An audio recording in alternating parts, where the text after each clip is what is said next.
মই হেৰিখিনি কথা ক'লো we have got around 2 to 2.5% variation য'ত ইনক্লুড হোৱা নাই ইলেক্ট্ৰেল ৰোলছত ড্ৰাফটত so' that is not a very big number so' সেইখিনি ছেটেল কৰি আছে ইণ্ডিভিজুৱেল ডিষ্ট্ৰিক্টছে খালি মই সেই যোনখিনি আমাৰ প্ৰচেছেছ আছে প্ৰচেছ ফ্ল'টো যাতে আমাৰ ডিআইসকলে দৰকাৰ হ'লে তেওঁলোকক দেখুৱাই দিয়ে আৰু বাকী এতিয়া উইল গ' to the claims and objection module সেইটো মিথুন প্লিজ গিভ আছ এ ডেমো টেক আছ through the claims and objection module presentation আৰু ডেমো সাৰ্ভাৰৰ পৰা প্ৰেজেন্টেশ্যনটো দিয়াৰ আগতে মই দুটামান কথা কৈ দিওঁ যেহেতু আমাৰ ইয়াতে এনআইসি সবে উপস্থিত আছে আৰু এনআইসিৰ বাহিৰতে আৰু কোনো আদাৰ পাৰ্টিচিপেন্ট আছে নেকি এনি আদাৰ ডিস্ট্ৰিক্ট আমাৰ এনআইসি আছে চাগে ইট ইজ ওকে আছে চাগে থাকক ঠিক আছে মই ওকে ওকে মই সেই কাৰণে ইন জেনাৰেল কিছুমান হেৰি কৰি দিওঁ যেটো আমাৰ ক্লেইমছ এণ্ড অবজেকশ্যন যেটো মডিউল সেই ক্লেইমছ অবজেকশ্যন মডিউলতে ঠিক যেনেকুৱা সেপ্টেম্বৰ আৰু অক্টোবৰ মাহতে প্ৰতিটো ডিস্ট্ৰিক্টতে ঠিক যেনেকৈ কামটো আগবঢ়াইছিলে এডিশন মডিউল এড কৰিছিলে আৰু ডিলিশন মডিউলটো ইউজ কৰি পেলাই মাৰ্ক ফৰ ডিলিশন এই কামটো আগবঢ়াইছিলে আৰু তাৰপিছত সাৰ্টিফিকেট আপলোড কৰিছিলে ফ্ৰম ইয়াৰৰ সাইড মই এটা কথা কৈ লৈছো এক্সকিউজ মি এটা কথা কৈ লৈছো যিসকলে কেমেৰা অফ কৰি থৈছে কাইণ্ডলি পুট অন ইয়ৰ কেমেৰাছ সবে কেমেৰা যাতে আমি কিছু হেৰি দেখিছো কেমেৰা অফ কৰি আছে কেমেৰা অন কৰি ল'লে ৰিকুৱেষ্ট কৰিছো মই কেমেৰাকেইটা অন কৰি ল'বলৈ please yes Mithun you can proceed okay so addition module আৰু ডিলিশন মডিউলটো এইবাৰ objection dispose claims and objection dispose কৰাৰ ক্ষেত্ৰত এসিসিৰ যেটো গাইডলাইন আছে তাতে হল কি 112025 ৰ মতে যিখিনি ইলেক্টৰ এলিজিবল হৈছে মানে citizen as a elector eligible হৈছে আৰু যে সকলৰ এপিক নাম্বাৰ আছে মানে যেতিয়া এজন সিটিজেন এজ এ ইলেক্টৰ হয় এটা তাৰ এপিক নাম্বাৰ থাকে so as on qualifying date 112025 যিখিনি সিটিজেন ইতিমধ্যে এজ এ ইলেক্টৰ এসএমবি ইলেকশনতে নামটো ৰেজিষ্টাৰ কৰিব পাৰিছে সেই কেজনে থ্ৰু ক্লেইমছ অবজেকশ্যন প্ৰচিডিউৰতে যদি ক্লেইম কৰে তেতিয়াহলে তেওঁলোকৰ নামটো আপোনালোকৰ ইয়াতে কি কয় OERMS ৰ যোগেদি এডিশনটো কৰিব পাৰে ইমানটোই হৈছে এডিশনতে আপোনাৰ ক্লেইমছ অবজেকশ্যন ডিসপোজ কৰিব পৰা দুই নম্বৰ হল ভালকে নোট কৰিব যদি কোনো আদাৰ পাৰ্টিসিপেন্ট আছে আমাৰ এনআইসিৰ অফিচাৰ অলৰেডি জানে মই আকৌ এবাৰ কৰি আছো কিন্তু আদাৰ পাৰ্টিসিপেন্ট আপোনালোকে নোট কৰি ল'ব যে ক্লেইমছ অবজেকশ্যনৰ যোগেদি কি কাম কৰিব পৰাৰ কাৰণে এসিসিয়ে স্ট্যান্ডাৰ্ড অপাৰেটিং প্ৰচিডিউৰতে মেনশন কৰিছে আমি over and above standard operating প্ৰচিডিউৰৰ ওপৰতে কেতিয়াও যাব নোৱাৰিম আৰু যে কোনো সফটওয়্যাৰ সিস্টেমৰ লগতে হেতু থাকে আমি তিনটা কাম কৰিব লাগে তো সফটওয়্যাৰ সিস্টেমৰ লগতে এটা স্ট্যান্ডাৰ্ড অপাৰেটিং প্ৰচিডিউৰ সেই কাৰণে দি দিয়া হয় প্ৰতিটো ডিস্ট্ৰিক্টত যাতে তাৰ ওপৰতো কোনো ধৰণৰ যাতে কাম কোনো কৰিব নোৱাৰে নিজৰ মাইন্ডসেট মতে ঠিক আছে সো স্ট্যান্ডাৰ্ড অপাৰেটিং প্ৰসিডিউৰ যেটো স্টেট ইলেকশন কমিশনে দিছে আৰু যেটো আমাক বাৰংবাৰ তেওঁলোকে জনাইছে যে এজ অন কোৱালিফাইং ডেট 112025 ৰ মতে যিখিনি সিটিজেন এজ এ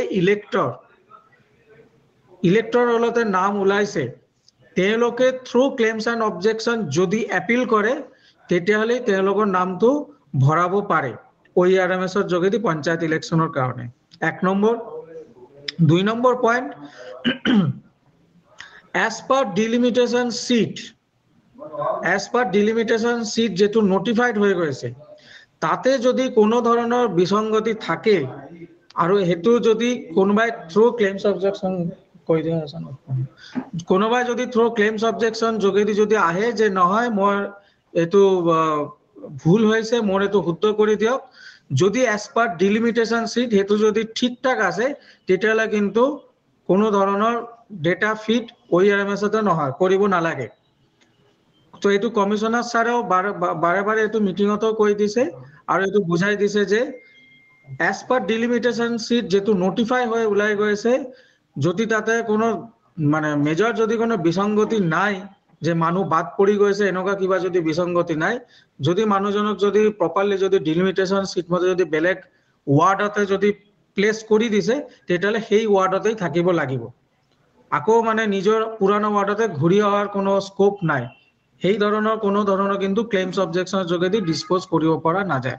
বা নকৰিব আপোনালোকে কাৰণ আপোনালোকৰে কাম বাঢ়ি যাব গোটেই তেতিয়ালে 90% আকৌ ঘূৰাই আনিব লগা হৈ যাব পাৰে যদি এটা দুটা কৰে আৰু 3 নম্বৰ খুবই ইজি প্ৰসেস এই 2-3 মাহৰ ভিতৰতে যেনেকৈ আমি 22 অক্টোবৰ আমাৰ ড্ৰাফট ইলেক্টৰাল পাবলিশ হৈছিল তো প্ৰাইৰ টু ডিলিমিটেশন সো সেই পিৰিয়ডত মানে অক্টোবৰ নৱেম্বৰ আৰু আমাৰ বৰ্তমান মাহ ডিসেম্বৰ যদি কোনো মানুহৰ যদি ডেথ কেস যদি তেনেকুৱা আছে আৰু যদি থ্ৰু ক্লেইমছ অবজেকশন যদি এনেকুৱা আহে যে মানুহটোৰ নামটো ডিলিট কৰি দিব লাগে সো অবভিয়াসলি এখিনি আপোনাৰ নগে মাৰ্ক ফৰ ডিলিশন হেতু কৰি পেলাই এপ্ৰুভ কৰি পেলাই ইলেক্টৰালটো হিমতে আপডেট কৰিব পাৰে গতিকে এই তিনটাই মেজৰ কাম আছে তিনটাৰ ভিতৰতে দুটা হল আপোনাৰ এডিশন 2 নম্বৰ হল ডিলিশন আৰু 3 নম্বৰ হল claims objection disposal in case of inter district transfer or inter ZPC transfer according to the delimitation sheet if feasible ভালকে মন কৰিব মই delimitation sheetৰ কথাটো বাৰে বাৰে ৰেফাৰ কৰি আছো সো ডিসপোজালৰ ক্ষেত্ৰত এই 3 নম্বৰ পইণ্টটো বেছি ইম্পৰ্টেন্ট 112025 ৰ মতে এডিশনটো তো হবই ডিলিশন যদি কোনবা ডেথ কেস আছে ডিলিশন হবই তার কারণে কোনো মানে খুব এই দরকার নাই বুঝিবলে কোনো টান নাই কিন্তু ডিলিমিটেশন সিটৰ মতে যদি কোনো মানুহ যদি ডিসপোজ অফ কৰিব লগা যদি কোনো কাৰবাৰ না থাকে গতিকে এখিনি এন্টাৰটেইন কৰিব নালাগে আপোনাৰ নিজৰ কাৰণে এটো বহুত কামটো বাঢ়ি যাব সো মই প্ৰথমতে পাৱাৰ পইণ্ট প্ৰেজেন্টেশনটো শেয়াৰ কৰি আছো ইয়াৰ পিছতে আমাৰ ডেমো সাৰ্ভাৰৰ পৰা মডুলখিনি শেয়াৰ কৰি দিব স্ক্ৰীনটো শেয়াৰ কৰিব পাৰিম এই গোটেই প্ৰসেসটো কিন্তু প্ৰথমতে ম্যানুয়ালি তেওঁলোকে চাই ল'ব হা ডিসপোজাল কৰাৰ পিছতহে তেওঁলোকে ম্যানুয়ালি গোটেইখিনি চাই পেলাই তাৰ পিছতহে আমাৰ সিস্টেমত এন্ট্ৰি কাৰণে পঠাব নহয় জানো ভেৰি হয় স্যাৰ যেটো এসএসসি যেটো ডাইৰেকশনটো আছে যিমান ক্লেইমছ অবজেকশন ফৰ্ম ৰিসিভ কৰিব অল ডিস্ট্ৰিক্ট আদাৰ পাৰ্টিসিপেন্ট যিমান আছে আপোনালোকে নোট কৰিব যিমান ক্লেইমছ অবজেকশন ৰিসিভ কৰিব কনসাৰ্ন ইয়াৰো অফিসাৰ পৰা আগতে all claims objection manually dispose of কৰিব যেখিনি একচুয়ালি কম্পিউটাৰতে আপডেট কৰাৰ কাৰণে আহিব লাগে এপ্ৰুভ ফৰ আপডেশন অকল হেই ফৰ্মছখিনি কিন্তু ওইআৰএমএসতে আপডেট কৰিব যেনেকুৱা ধৰণৰ আপোনাৰ ধৰক এডিশনৰ কামখিনি যেখিনি আছে এডিশন ঠিক আছে as on eligible as on 112025 deletion due to death case or other reason due to transfer or etc যেটো মই এটা স্লাইডতে আপোনালোকে যেটো দেখা পাইছে ট্ৰান্সফাৰ কেস বা কিবা সো এইখিনি আপোনালোকে মেইন আপডেটসটো কৰিব 3 নম্বৰ যেটো মই বাৰে কৈ আছো যে এজ পাৰ ডিলিমিটেশন সিট যদি কোনো মানুহৰ যদি ক্লেইমছ এন্ড অবজেকশন যদি কোনো প্ৰভিশন নাই তেখেতে ঘূৰাই যাব খুজিছে না মই ডিলিমিটেশন সিট নামানো হেবোৰ কিন্তু আপোনাৰ ইয়াতে ওইআরএমএসতে নাহিব এটো এজ স্ট্রিক্টলি ডিরেক্টেড বাই স্টেট ইলেকশন কমিশনার ঠিক আছে তো মই এটো ফুল স্ক্রিন কৰি দি আছো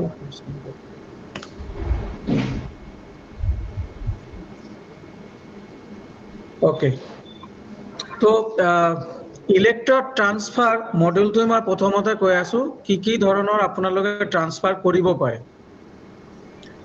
প্ৰথম আছে ইন্ট্ৰা জেডপিসি ট্ৰান্সফাৰ এটা জেডপিসিৰ ভিতৰতে আপোনাৰ ইন বিটুইন জিপি টু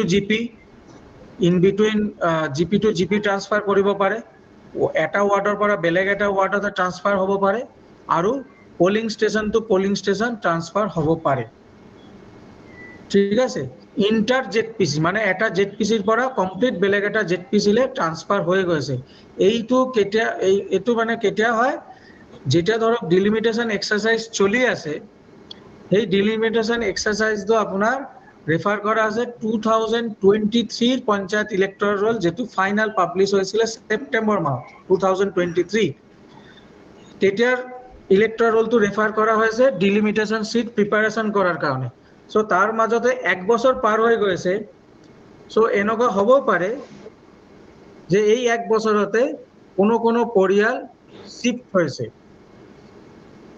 মোৰ কথাটো ক্লিয়াৰলি বুজি পাইছে? ডিলিমিটেশন সিটৰ কাৰণে যেটো পঞ্চায়ত ইলেক্টৰ ৰোল ৰেফাৰ কৰা হৈছিলে সেইটো হৈছে 29 সেপ্টেম্বৰ 2023 পাবলিশড হোৱা ফাইনাল ইলেক্টৰ ৰোল। আৰু এতিয়া আমি 2024 ডিসেম্বৰতে কাম কৰি আছো। সো ইন বিটুইন এই অলমোস্ট 1 বছৰ 1 মাহতে যিমান মানুহ পৰিয়াল শিফট হৈছে, ট্ৰান্সফাৰ হৈছে, সকল এই মানুহখিনি যদি থ্ৰু ক্লেইমছ অবজেকশন যদি দিয়ে আৰু এজ পাৰ ডিলিমিটেশন যদি তেওঁলোকৰ নতুন ডিলিমিটেশন মতে যদি দেখা যায় যে না তেওঁলোকৰ দাবিটো সঠিক, তেতিয়াহলে এই মডিউল কিটা ইউজ কৰি পেলাই তেওঁলোকৰ ক্লেইমছ অবজেকশনটো ডিসপোজাল আপোনালোকে কৰিব পাৰে। ইন্টাৰ ডিস্ট্ৰিক্ট ট্ৰান্সফাৰ আছে, district to district transfer, inter ZPC transfer আছে, ইন বিটুইন জেডপিসি ট্ৰান্সফাৰ হ'ব পাৰে আৰু ইন্টাৰ জেডপিসি ট্ৰান্সফাৰ। এতিয়া মই এটাকে মডিউলৰ মই এইটো দেখাই আছো। এই কামটো আপোনালোকে আগতেও কৰিছে। এইটো চাওক, এপিক নাম্বাৰটো আমি যদি দি দিওঁ আৰু ট্ৰান্সফাৰ টাইপটো আমি যদি মেনশন কৰি দিওঁ ইন্টাৰ জেডপিসি বা কিবা যেটো আছে ইন্টাৰ জিপি, তো তাৰ এন্টাৰ ডিটেইলছটো ইয়াতে আহি যাব। এজন ইলেক্টৰৰ ডিটেইলছটো আমি ডেটাবেছৰ পৰা চেক কৰিব পাৰো যে এখন ঠিকঠাক আছে না নাই। So after clicking get details of elector ইয়াতে শো কৰিব। তাৰ পিছত আমি ইয়াতে দিব পাৰিম যে কোনটো জেডপিসিৰ পৰা ক'ত যাব খুজিছে। সো এন্টাৰ মানে ট্ৰান্সফাৰ কৰাৰ যেটো আছে প্ৰসিডিউৰটো ইয়াতে আপোনাৰ ডিটেইলছটো ইয়াতে লিখা আছে। ফিল ডিটেইলছ ব্লু কালাৰত যেটো আছে আপোনাৰ হেডিংছ এটো চাব, fill details to where the elector intends to transfer, ক'ত যাব খুজিছে ইলেক্টৰ। ঠিক আছে? সো আপোনাৰ ডিলিমিটেশন সিট ওকে আছে আৰু মানুহজনৰ জনে ক্লেইম কৰিছে তাৰ ডিলিমিটেশনৰ ৰেসপেক্ট মতে তেজনৰ এটো ওকে আছে। সো আপুনি ইয়াতে তেখেতৰ এটা ট্ৰান্সফাৰ কৰিব খুজিছে। সো জেডপিসি সিলেক্ট কৰিব, পোলিং ষ্টেচন সিলেক্ট কৰিব, জিপি সিলেক্ট কৰিব, ভিলেজ সিলেক্ট কৰিব, ওয়াৰ্ড আৰু নতুন হাউস নাম্বার যদি তেখেতে দিছে এইটো সব নিউ হাউস নাম্বার হেতু দি পেলাই আৰু তেখেতৰ এপ্লিকেশন আৰু স্পিকিং অৰ্ডাৰ হেতু আপলোড কৰি দিয়ে, এটা সাবমিট কৰিলে হেতু ক'ত যাব ইআৰও টেবিলতে আহি যাব। ইআৰওৰ যেটো ড্যাশবোৰ্ড তাতে আহি যাব। ইয়াতে সব মাৰিয়া নাগ বুলি যেটো নাম আছিলে এই যে এইটো মাৰিয়া কি কৰিশ্মা দলে কামানি আছে, এটো বেলেগ আছে বাৰু। সো এজন আমি এপিক নাম্বার এটো পাইছো, transfer type inter ZPC transfer. So এটো ইআরও টেবিলতে আহিছে। এটো চাওক এপিক নাম্বার নেম আৰু transfer type inter ZPC transfer. So ইয়াতে চেক কৰিলে, চেক বাটনটো প্ৰেছ কৰিলে ইআৰও ডিটেইলছটো চাব পাৰে। এন্টাৰ মানে যিমান ডিটেইলছ আছে এজন ইলেক্টৰৰ সঁচাকৈ তাৰ এখন ডেটাটো ঠিকঠাক ভৰাইছে না নাই এটো চাব পাৰে। আৰু ইআৰওৰ ইয়াতে আৰু এটা বাটন আছে ইআৰও ড্যাশবোৰ্ডতে, লিস্ট এপ্ৰুভ বাই ইআৰও। সো যেখিনি এপ্লিকেন্টৰ ডিটেইলছ অলৰেডি এপ্ৰুভ কৰি দিছে সেই লিষ্টটো ইয়াতে ওলাই আহিব। সো ইয়াতে চাব যে কাবাৰ কিবা যদি হুদিব লগা থাকে, this is the training for all NIC personnel on this software. কাবাৰ যদি কিবা হুদিব লগা থাকে কাইন্ডলি লগে লগে হুদি গলে হ'ল। কাবাৰ যদি কিবা ক্লাৰিফিকেশন বিচাৰে কোনোবাই। Thank U. মিথুন, মই এটা কথা কৈছো, ইন্টেন্ট হ'ব নেকি? তেওঁ বিচৰা মতে হ'ব নেকি? মানে সফটওয়্যাৰতে আপডেট তেতিয়াই হ'ব যেতিয়া আপোনাৰ এপ্লিকেশনটো মেনুৱেলি ওপৰত লিখিছা fill details to where the electors intend to transfer, যেহেতুকে আমাৰ এজ পাৰ ডিলিমিটেশন হ'ব ন, তো ইন্টেন্ট মানে মই বিচৰা মতেতো নহ'ব ন? নাই তেখেতৰ বিচৰা মতে ডিলিমিটেশনৰ লগত মিলি থাকিলে হ'ব। If it is as per the delimitation তেতিয়াহে হ'ব। ইন্টেন্ট শব্দটো খুব মানে প্ৰপাৰ নহয়। ঠিক আছে, আপুনি সাজেশন দি দিব, আমি এই ওয়াৰ্ডটো চেঞ্জ কৰি দিম। আপুনি আমাৰ গ্ৰুপতে এটো শেয়াৰ কৰি দিব, আমি ইন্টেন্সৰ ঠাইত যেটো দিব লাগে আমি দি দিম এটো। মই নোট কৰি লৈছো বাৰু, ঠিক আছে। ওকে, সো ইআৰও টেবিলতে এখিনি আহিব, ইআৰও চেক কৰিব পাৰে আৰু এপ্ৰুভ কৰিলে হেতু আপোনাৰ কনসাৰ্ন যেটো পোলিং স্টেশন, এই পোলিং স্টেশনেৰ এগেইনষ্টতে এটো মাৰ্ক হৈ যাব এডিশনৰ কাৰণে। তো এইখিনি আপোনাৰ সবে মন কৰিব, এটো আপোনালোকে স্ন্যাপশ্বট লৈ ল'ব পাৰে। So in case of intra-ZPC transfer, approval is required from the ERO of the respective ZPC. In case of inter-ZPC transfer, approval is required from both the ERO of the origin ZPC and the ERO of the destination ZPC. The request must first be approved by the ERO of the origin ZPC, followed by approval from the ERO of the destination ZPC. So এই যে দুটা logic আমি যে কলো, এটো 2024 সেপ্টেম্বৰ অক্টোবৰ মাহতে যেটা এক্সাৰসাইজটো কৰা হৈছিল, এই এক্সাৰসাইজটো এগেইনষ্টতে এই কামটো অলৰেডি মানে এই লজিকটো ৰোল আউট কৰা আছে, OERMS তে এটো লাইভ আছে। সো এতিয়া কোনো ডিস্ট্ৰিক্টৰ পৰা এনেকুৱা ধৰণৰ ৰিকুৱেষ্ট নকৰিব যে সোৰ্স বা ডেস্টিনেশনৰ পৰা আমি এটো উঠাই দিব লাগে বা এটো কৰাতকে আমি এনেকে কৰা ভাল, এই ৰিকুৱেষ্টটো এতিয়া নকৰিব, কাৰণ এটো অলৰেডি আমাৰ এপ্ৰুভ বাই ACC আৰু এই দুটা লজিক মতে অলৰেডি লাস্ট টাইম যেটো ক্লেইমছ অবজেকশন ডিসপোজাল কৰা হৈছিল তাতে এই মডেলটো অলৰেডি ৰোল আউট কৰা আছে। সো যেটো আমি এটা নতুন ক্লেইমছ অবজেকশনত যেটো আহিছো তাতে এটোই আমাৰ থাকিব, ঠিক আছে, এটো লজিকই থাকিব। নেক্সট থার্ড পয়েন্ট আছে, in the case of an inter-district transfer also, approval is required from both the EROs of the origin ZPC and the EROs of the destination ZPC. The process begin with approval from the ERO of the origin ZPC, followed by approval of the EROs of the destination ZPC.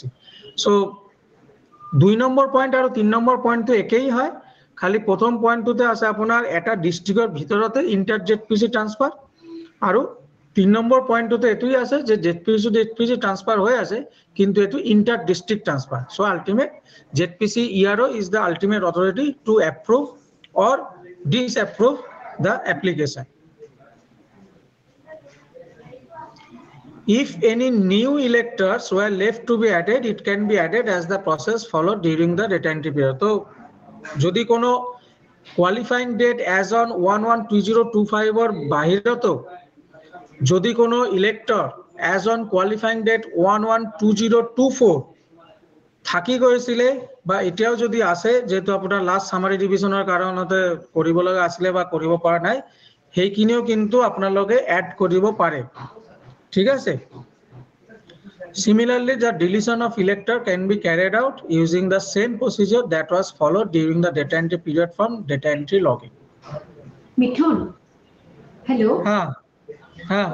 অকমান আগতে 1, 2, 3 তিনিটা point কোতে addition to 1/1/2025 কৈছিলা, actually 1/1/2024 হ'ব লাগে প্ৰথমতে starting on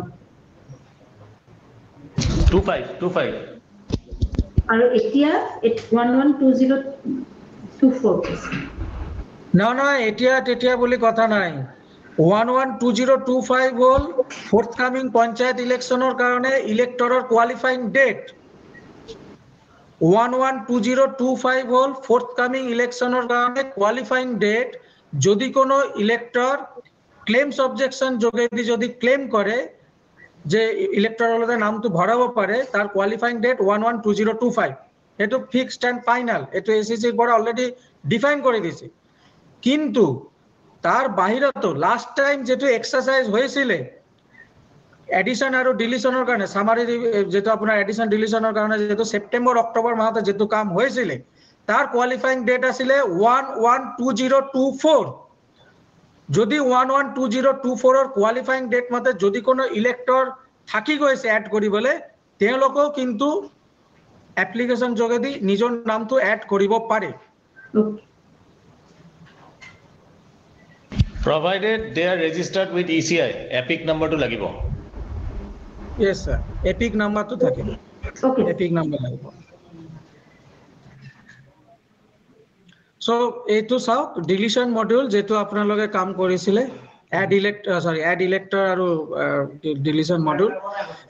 এইটো আপোনাৰ মেনুটো আছে, আপোনালোকে স্ক্ৰিনখনৰ ফটো লৈ ল'ব আৰু ফটোটো লৈ পেলাই মোবাইলতে পকেটত ভৰাই থৈ নিদিব, ফটোটো লৈ পেলাই নিজে এনালাইজ কৰিব, দিনে ৰাতি এনালাইজ কৰিব আৰু যাকে ট্ৰেনিং দিব খোজে মানে মই নট এনআইসি অফিসার, আমি এনআইসি কাকো করা নাই, এওঁলোকে কিন্তু জানে আদার পার্টিসিপেন্ট জনে আছে, জনে ফার্দার জিপি সেক্রেটারি বা ARO তেওঁলোকক যদি জনাব খোজে এই স্ক্রিনশট খিনি কিন্তু রেফারেন্স হিসাবতে ইউজ কৰিব যে চাওক আপোনাৰ কিন্তু আমুক মডিউলতে এই মেনুটো কিন্তু আছে, এড ইলেক্টৰ আৰু লিষ্ট ইলেক্টৰ। সো ইয়াৰ যোগেদি আপোনালোকে যাব পাৰে, ঠিক আছে। আমিও সদায় সেইটোই ফলো কৰো যে কোনো এটা স্ক্ৰিনশট যদি বহুত ইম্পৰ্টেন্ট থাকে আমি লৈ পেলাই আমি সদায় ডিআইও সকলৰ মাজতে শেয়াৰ কৰি দিওঁ, আৰু সেইটো আপোনালোকে টাইম বাই টাইম পাই থাকে গ্ৰুপতে। সো যেখিনি ইম্পৰ্টেন্ট আপোনালোকে লাগে আপোনালোকে স্ক্ৰিনশটটো অবশ্যই ল'ব পাৰে যদি মন কৰে, কিন্তু লৈ পেলাই সেইটো আপোনালোকে নিজৰ নিজৰ চ্যানেল যোগেদি শেয়াৰ কৰিব, okay. So new elector edition আপুনি চাব ইয়াতে আছে এড ইলেক্টৰ, আমি এড ইলেক্টৰ কৰিলো, কনস্টিটুয়েন্সি ডিটেইলস লগতে আপোনাৰ এই মেনুখন আহি যাব, ইয়াতে আমি সেই ডিটেইলসটো আমি ভৰাই দিম। মিউট কৰাচোন।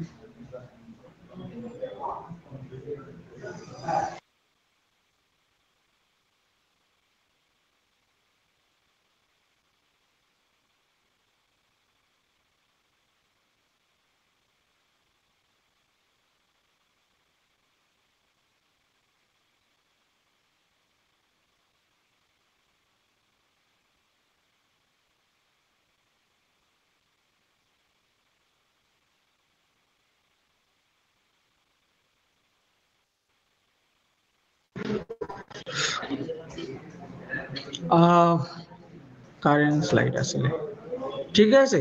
সো এইটো হৈছে আমাৰ যেটো আমি ZPC select GP word polling station আৰু ভিলেজ, এটোৰ মতে আমি ডেটাটো তাতে আমি সিলেক্ট কৰি দিব লাগে।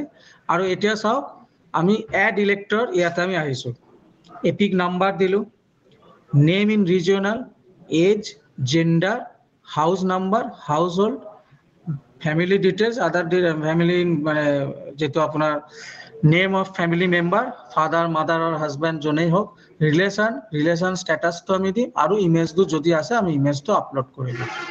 তো আপোনালোকে নিশ্চয় ভাবিছে যে লোকেশনটো ক'ত হ'ল, লোকেশনটো ক'ত এন্ট্রি হ'ল, মানে জেডপিসি এপি জিপি ক'ত এন্ট্রি হ'ল, সেই আগৰ স্লাইডতেই চাওক এইখনতে আছে, এইখনতে আপোনাৰ ডিটেইলসটো দিয়া আছে। এজন ইলেক্টৰ যেটা আমি এড কৰি আছো আমি ক'ত এড কৰিম, তাৰ জেডপি ডিটেইলস থাকিব, তাৰ এপি জিপি ডিটেইলস থাকিব, তাৰ ওয়াৰ্ড ডিটেইলস থাকিব, পোলিং স্টেশন থাকিব আৰু ভিলেজ থাকিব। ইয়াতে এপি তো দৰকাৰী নাই কাৰণ জেডপি অলৰেডি এপি লগতে ম্যাপ হৈ আছে। সো পাৰ্সনস যেটো জিপি বিলংস কৰিব অটোমেটিক হেজনে সেই কনসাৰ্ন আঞ্চলিক পঞ্চায়েতটো বিলংস কৰে। সো আমি জেডপি সিলেক্ট কৰিছো, জিপি সিলেক্ট কৰিছো, ওয়াৰ্ড, পোলিং স্টেশন আৰু তাৰ ভিলেজ।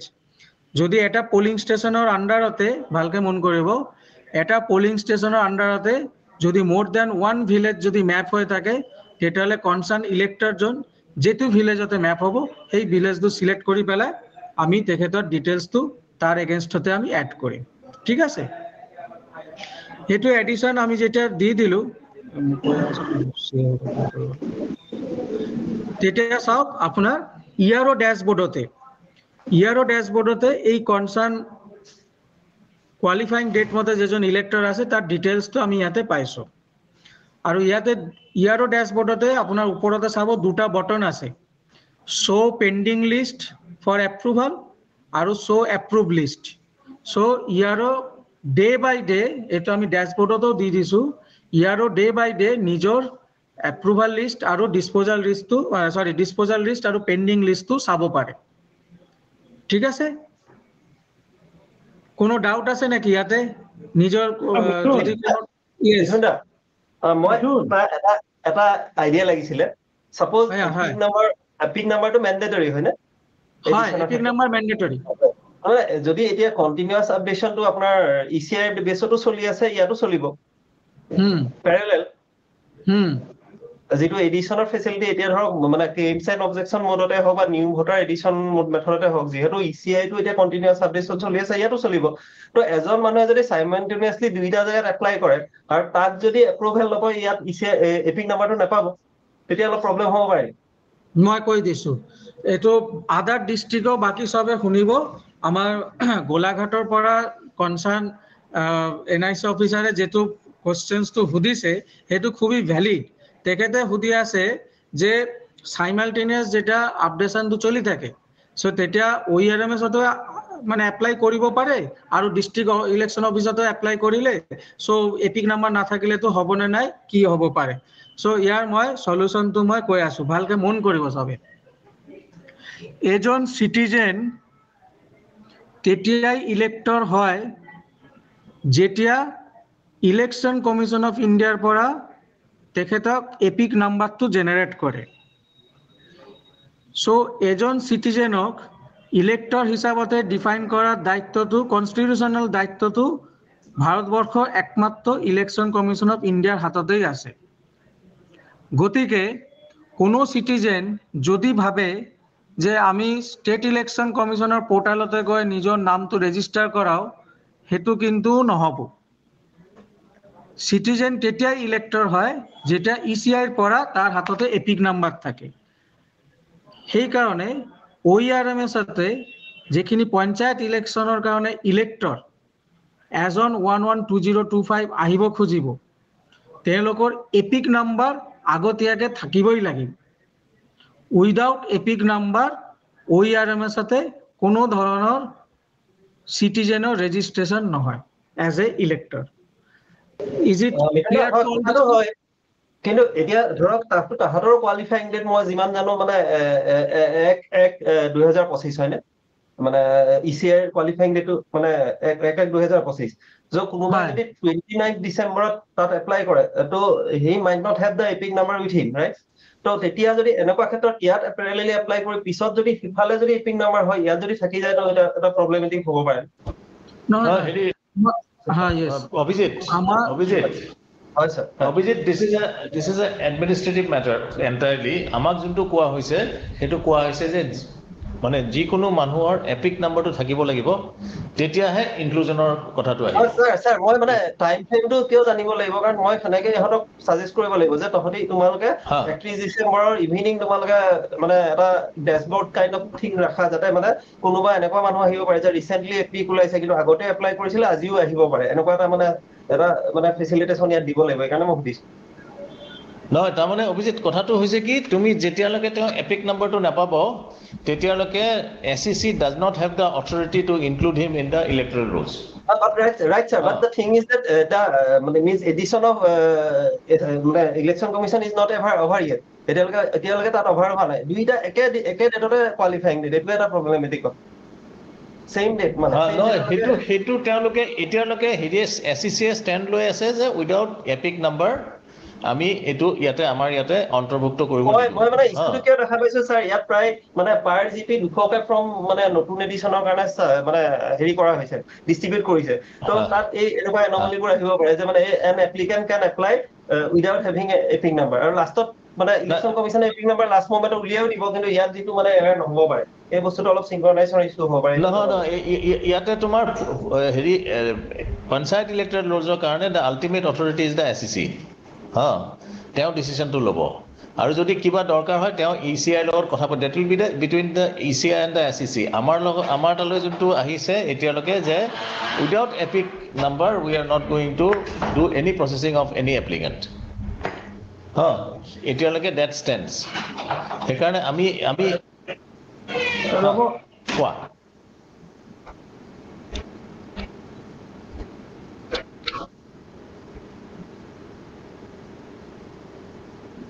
নহয় এইটো কাৰণে কৈছে যে 1125ত যোনখিনি কোৱালিফাই কৰিছে সেইখিনি যদি এপিক নাম্বাৰ আছে কিন্তু 2125ত যদি কোৱালিফাই কৰিছে he is not even if he has epic number he is not qualified বুজিছানে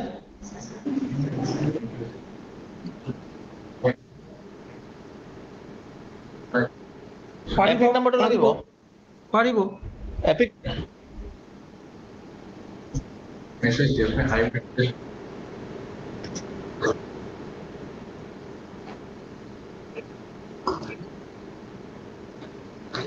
yes পাৰিব এপিক থাকিলে মানে তেওঁ ঠিক আছে হয় কথাটো ঠিক আছে স্যার কন্টিনিউ করো প্লিজ right তো যেটো ডিস্ট্ৰিক্টৰ পৰা যেটো কোৱাৰিটো আহিলে তো এটোই কথা যে এপিক নাম্বাৰ থাকিলে নামটো ভৰাবলে এপ্লাই কৰিব পাৰে ঠিক আছে এতিয়া আৰু এটা কথা এন্টায়াৰ আসামৰ কাৰণে ডিডুপ্লিকেশন চেকিং তো আছে OERMS তে সো যদি কোনো এপিক নাম্বাৰ মানে এনেকা যদি আহে যে নামটো ভৰাই চাও এটো ডিস্ট্ৰিক্টতে এপ্লাই কৰি দিও তাতেও নাম থাকিব ইয়াতেও নাম থাকিব হেতু কিন্তু কৰিব নোৱাৰে এতিয়া সো ডেটা ফিট কৰা টাইমতেই আপোনাৰ এপিক নাম্বাৰ দিয়াৰ লগে লগে সাবমিট কৰাৰ লগে লগে কিন্তু দেখাই দিব যে যদি বেলেগ কোনো ডিস্ট্ৰিক্ট বা নিজৰ ডিস্ট্ৰিক্টতে যদি অলৰেডি যদি বেলেগ কবাত যদি এপিক নাম্বাৰ ৰেজিস্টাৰ হৈ আছে হেতু কিন্তু লগে লগে শো কৰি দিব যে এটো আৰু কিন্তু নেক্সট টাইম এন্ট্ৰি কাৰণে এটো প্ৰসিড কৰিব নোৱাৰে ঠিক এইটো মতেই এটা এক্সেল শীট আমি ডিস্ট্ৰিক্ট এডমিন ড্যাশবোৰ্ড আৰু এসিসি ড্যাশবোর্ডতো শেয়ার করা আছে ডিডুপ্লিকেশন চেকিং আমার ইয়াতে এটা করা হয়েছিল ড্রাইভ লওয়া হয়েছিল তাতে বহুতখিনি মানুহ দুটা দুটা ডিস্ট্রিক্টতে এক্সিস্ট কৰি আছে যেনেকা মৰিগাঁও লগতে নগাঁও লগতে মৰিগাঁও আকৌ কামৰূপ মেট্ৰ লগতে কামৰূপ নগাঁও লগতে কামৰূপ মেট্ৰ মৰিগাঁও লগতে কামৰূপ মেট্ৰ এনেকা আছে সো 4168 এনেকা টোটাল আমি ডিডুপ্লিকেশন কৰি আমি পাইছো 4168 আমাৰ টোটাল লিষ্ট যদি আমি এটো কমপ্লিট যদি হাফ কৰি দিও সো 2090 अराउंड হবো 2080 अराउंड হবো হেতু জেনুইন ভোটারস আৰু একেই মানুহ ডুপ্লিকেট আছে বেলেগ বেলেগ ডিস্ট্ৰিক্টতে তেওঁলোকৰ এপিক নাম্বাৰ একেই মানুহ কিন্তু জাস্ট অকল স্পেলিং তো অকমান চেঞ্জ কৰি দিছে আৰু বেলেগ বেলেগ ডিস্ট্ৰিক্টতে হুমাই আছে সো যেখিনি ডিস্ট্ৰিক্টৰ সাব ডিভিশন মাৰ্জ হৈ গৈছে মই জাস্ট আগৰ এটা স্লাইড দেখাই আছো যেখিনি ডিস্ট্ৰিক্টৰ সাব ডিভিশন মাৰ্জ হৈছে ডিস্ট্ৰিক্টৰ লগতে এই কয়টা ডিস্ট্ৰিক্টৰ আৰু সাব ডিভিশনৰ যেখিনি ডুপ্লিকেট ইলেক্টৰ্স এখিনি ডিস্ট্ৰিক্ট ওয়েবসাইট সৰি আপোনাৰ ডিও লগইনতে এটো পাই যাব ডেটা ডিস্ট্ৰিক্ট এডমিন লগইনতে পাই যাব সো ইলেক্টৰ দুটা ঠাইৰ পৰাই কিন্তু ৰিমুভ কৰি দিয়া হৈছে এজ ডাইৰেক্টেড বাই ষ্টেট ইলেকশন কমিশন কিন্তু ইয়াতে যে কয়টা ডিস্ট্ৰিক্ট আৰু সাব ডিভিশনৰ মানে এগেইনষ্টতে সাব ডিভিশনৰ নাম নাই তাতে কিন্তু অলৰেডি ইলেক্টৰ্স দুটা ঠাইতে এক্সিস্ট কৰি আছে ঠিক যেনেকা নগাঁও লগতে কামৰূপ মেট্ৰ লগতে নগাঁও মৰিগাঁও এখিনি কিন্তু এতিয়াও ডুপ্লিকেট ইলেক্টৰ্স আছে সো আপোনাৰ নিজৰ নিজৰ ডিস্ট্রিক্ট এডমিন লগইনতে এটো আছে লিষ্টখন আছে হ্যাঁ তাতে আপোনালোকে চেক কৰি লব আৰু এই ড্ৰাইভটো লৈ পেলাই এটা এজ পাৰ টাৰ্মস প্ৰসিডিউৰ কনসাৰ্ন ইয়াৰও এইখিনি কথা মিথুন এইখিনি কথা কালি ভিজিট কৰিব ভালকৈ হয় হয় ঠিক আছে এটো জাস্ট আমি জনাই দিছো সো নেক্সট যেটো আমাৰ আছে এডিশনৰ পিছত এটো চাব আমাৰ ইয়াৰও মডিউলতে ইয়াৰও ড্যাশবোৰ্ডতে এই ডিটেইলস তো আহিব আৰু ইয়াৰও ডে বাই ডে কিমান পেন্ডিং আছে কিমান তেখেতে ডিসপোজ কৰিলে এই দুটা বটন প্ৰেছ কৰিলে তেখেতে গম পাব যে ডে বাই ডে তেখেতে কিমান এপ্লিকেশন পাইছে আৰু তাৰ এগেইনষ্টতে কিমান ডিসপোজ কৰিব পাইছে ঠিক আছে সো নেক্সট এটা মই ডিলিশনটো মই দেখাই দিছো ডিলিট ফর্ম ইলেক্টৰাল ৰোল এটো কিন্তু ইয়াৰও লগইনৰ পৰা হয় কোনটো মেনুৰ পৰা হয় আমি ওপৰতে দেখাইছো আৰু ক্লিক কৰিলে তেখেতে মানে সিস্টেমৰ পৰা অনলি এপিক নাম্বাৰটো বিচাৰিব ঠিক আছে so login as data entry operator go to main menu for electoral roll updation and from sub menu click on delete form electoral roll enter epic number and click on get details so epic number to di pelai details to generate hobo ইয়াতে কি কৰিব লাগে সিফ আপোনাৰ acknowledgement number to দিব লাগে মানে যেটো speaking অৰ্ডাৰৰ নাম্বাৰ স্পিকিং অৰ্ডাৰ তো আপলোড কৰিব লাগে ৰিজন ফৰ ডিলিশন তো ড্ৰপ ডাউনৰ পৰা সিলেক্ট কৰিব লাগে বা লিখি দিব লাগে আৰু মাৰ্ক ফৰ ডিলিশন বটন তো প্ৰেছ কৰি দিব লাগে ৰঙা বটনটো এই এপ্ৰুভাল প্ৰসেসটো ইয়াৰো লগইনতে যাব ইয়াৰো চেক কৰি পেলাই গুটেখিনি এপ্ৰুভ কৰি দিব আৰু সাৰ্টিফিকেট তো আপলোড কৰিলে এন্টায়াৰ জেডপিসিৰ কাৰণে যেখিনি এডিশন ডিলিশনৰ যিমান মানুহৰ এপ্লিকেশন দিলে এখিনি ইলেক্টৰ ৰোলতে সাপ্লিমেন্টাৰী সিট হিচাপতে এডিশন আৰু ডিলিশনটো দেখাই থাকিব এটা অলপ পিছতে আমাৰ এজন ডেভেলপাৰে ডেমো সাৰ্ভাৰৰ পৰা এডিশন আৰু ডিলিশন মডেলটো দেখাব তাৰ আগতে যদি কোনো ডিস্ট্ৰিক্টৰ কিবা যদি হুদিব লগা আছে আপোনালোকে সুধিব পাৰে এইখিনিতে মই এটা কথা কৈ থৈছোঁ এইটো this training has to be taken as the first level training for the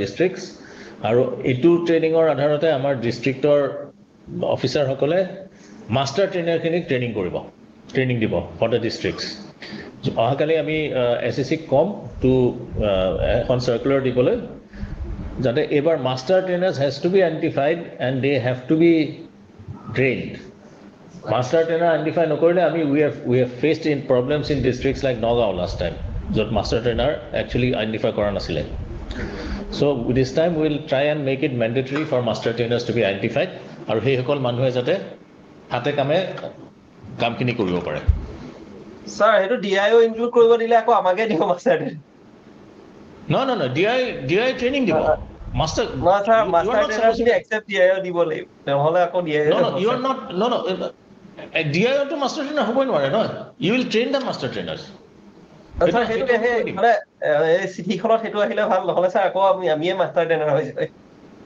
না যাব নোৱাৰে তোমালোকে কি মাষ্টাৰ মই যাবাৰ মাষ্টাৰ ট্ৰেইনাৰ হিচাপে ৰোল প্লে কৰিছোঁ স্যাৰ একে কথা হয় মাষ্টাৰ ট্ৰেইনাৰ কোনো নাহেগে লাষ্টত আমিয়ে দিব লগা হয় মাষ্টাৰ ট্ৰেইনাৰ তাৰ যোনবিলাকে ভালকৈ জানে চিষ্টেমৰ মানে কম্পিউটাৰ চেভি তেওঁ সেনেকুৱা নিচিনা আছিলেতো ইয়াৰ আগৰবাৰতো আছিলে মাষ্টাৰ ট্ৰেইনাৰ নাছিল জানো কমিটিখন আছে কিন্তু DIOৰ নামটো যদি থাকে আমিয়ে দিব লগা হয় যিহেতু ছফটৱেৰটো আমাৰ মাষ্টাৰ ট্ৰেইনাৰ নাম মই বেলেগকৈ দিব কম কালি ৰিকুৱেষ্ট কৰিম সেই বস্তুটো মেনশ্যন কৰিলে বেটাৰ হয় স্যাৰ কৰি দিম সেইটো মই অলৰেডি এখন চিঠি সেক্ৰেটাৰী ষ্টেট ইলেকশ্যন কমিশ্যনে দিছিলে জয়ন্ত ডেকাই শ্বেয়াৰ কৰিছিলে চিঠিখন তাত লিখা আছে স্যাৰ মাষ্টাৰ ট্ৰেইনাৰসকলেও ট্ৰেইনিংটো ল'ব লাগিব বুলি আছে এখন চাৰ্কুলাৰ গৈছে স্যাৰ হয় এখন গৈছে কিন্তু কথাটো হয় কি মাষ্টাৰ ট্ৰেইনাৰ যেতিয়া আমি ইয়াৰ পৰা কৈ দিওঁ মাষ্টাৰ ট্ৰেইনাৰ মানে তেওঁলোকে কৈ দিয়ে মাষ্টাৰ ট্ৰেইনাৰসকলে ট্ৰেইনিং দিব লাগিব এই অভিজিতে কোৱা কথাটো হয় মাষ্টাৰ ট্ৰেইনাৰ হিচাপে আমাৰ DIOজনকে ইনক্লুড কৰি লয় which should not be done actually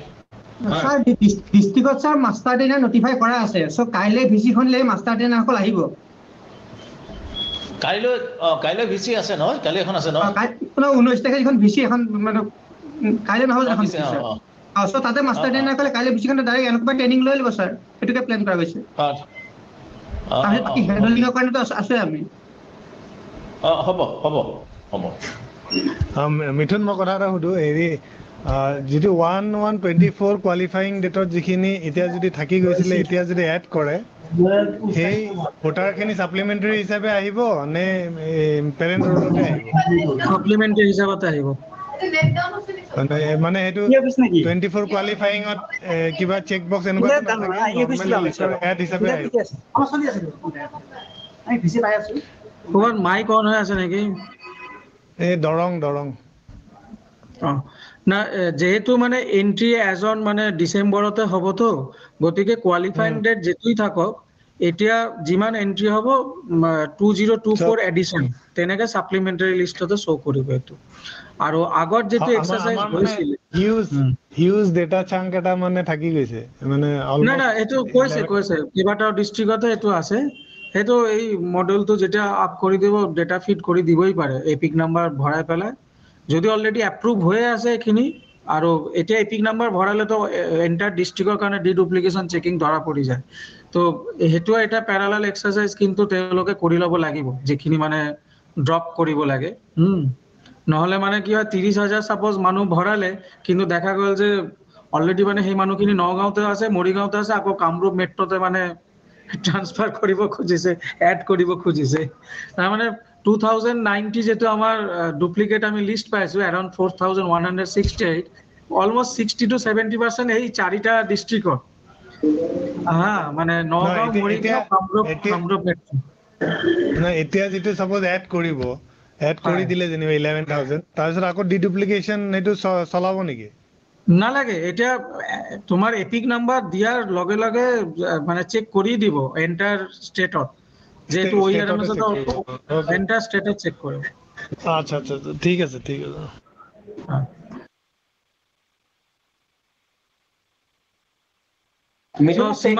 প্ৰভিজনটো কি হ'ব মানে চেকটো কৰিলে আপুনি ডুপ্লিকেচিটো এতিয়া এন্ট্ৰি কমত যদি ডুপ্লিকেচি চেক কৰে তাৰ পিছত কি মানে আপুনি ডেটা এন্ট্ৰি অপাৰেটৰক কৈ দিব লাগিব ডেটা এন্ট্ৰি অপাৰেটৰক কৈ দিব লাগে যে this EPIC number has already exist in OERMS দি পেলাই এটো ইয়াৰক কৰি দিব পাৰে নেকি still save কৰিব পাৰিব নেকি তেওঁ still enter কৰিব পাৰিব নেকি data entry operator যদি ডুপ্লিকেসি দেখাও পায় না দৰকাৰ নাই এইটো তো তোমাৰ যেতিয়া তো ইয়াৰ কি কয় সিটিএনস পোর্টালতো তো দেখা পাই যাব না সিটিএনস পোর্টাল যেটো আছে মানে আমাৰ ওয়েবসাইটৰ বাহিৰত উইদাউট লগইন যেটো তাতে এপিক নাম্বাৰ দি পেলাই চাব পাৰে সো জাস্ট যেটো এপ্লিকেশন মই সেইটো কথা কোৱা নাই ধৰ সাপোজ এনেকুৱা এটা এপিক আহিলে হেতু ইন্টেনশনালি হক বা আনইন্টেনশনালি হক হেতু মানে ডুপ্লিকেট ইন্টেনশনালিও কৰিব পাৰে কোনোবাই কবাত আছে ই আকৌ এটা এন্ট্ৰি কৰিবলৈ ট্ৰাই কৰিছে তো ডাটা এন্ট্ৰি অপাৰেটৰ গম পালে যে এইটো ডুপ্লিকেট তো তেওঁৰ লেভেলত তো এইটো মানে জাস্টিফিকেশন আনিব নোৱাৰে এইটো এই জায়গাৰ হয় নে বাহিৰৰ জায়গাটোৰে হয় তো তাৰ ক্ষেত্ৰত আপোনাৰ নেক্সট ফেজ প্ৰসিডিউৰটো কি হ'ব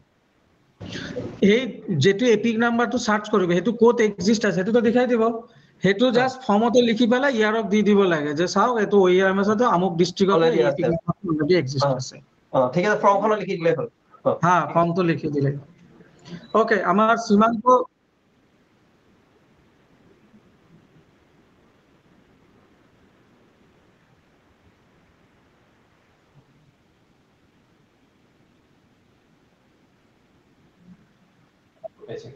হ্যাঁ সবতে চেক করে আছে তুমি এই কথা ইয়েস এই হ্যাঁ হেতু মানে আমার কি কয় গোৱালপাৰা ডিআইও যে এই মাত্ৰ যেটো কৈছে স্টেটমেন্টটো আমাৰ ডেভেলপাৰে শুনাৰ লগে লগে ৰেসপন্ড কৰিছে যে হেতু তাতেও চেকিংটো দি থোৱা আছে ভেৰি গুড হ্যাঁ ঠিক সো যদি আৰো কোনো ডিস্ট্ৰিক্টত যদি কোয়েৰি নাই আমি সীমান্ত কম সীমান্ত স্ক্ৰিনটো শেয়াৰ কৰিব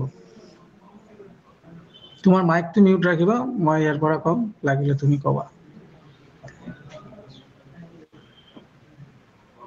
ওকে এই স্ক্ৰিনটো আপোনালোকে দেখা পাইছে এটো লগইন কৰিছে as a data entry operator so claims অবজেকশনৰ এটো আমি মেনুটো ওপেন কৰিছো ইয়াতে চাব নিউ ইলেক্টৰ এডিশন হ্যাঁ নিউ ইলেক্টৰ এডিশন তাৰ এগেইনষ্টতে সাব মেনু এটা আছে নিউ ইলেক্টৰ এডিশন আৰু ভিউ নিউ ইলেক্টৰ এডিশন কোন ডিস্ট্রিক্ট কিবা হৈ আছে নেকি হ্যাঁ Sir, yes. if you please, मैं बोलना है yes sir, in English or Hindi, so it would be easy.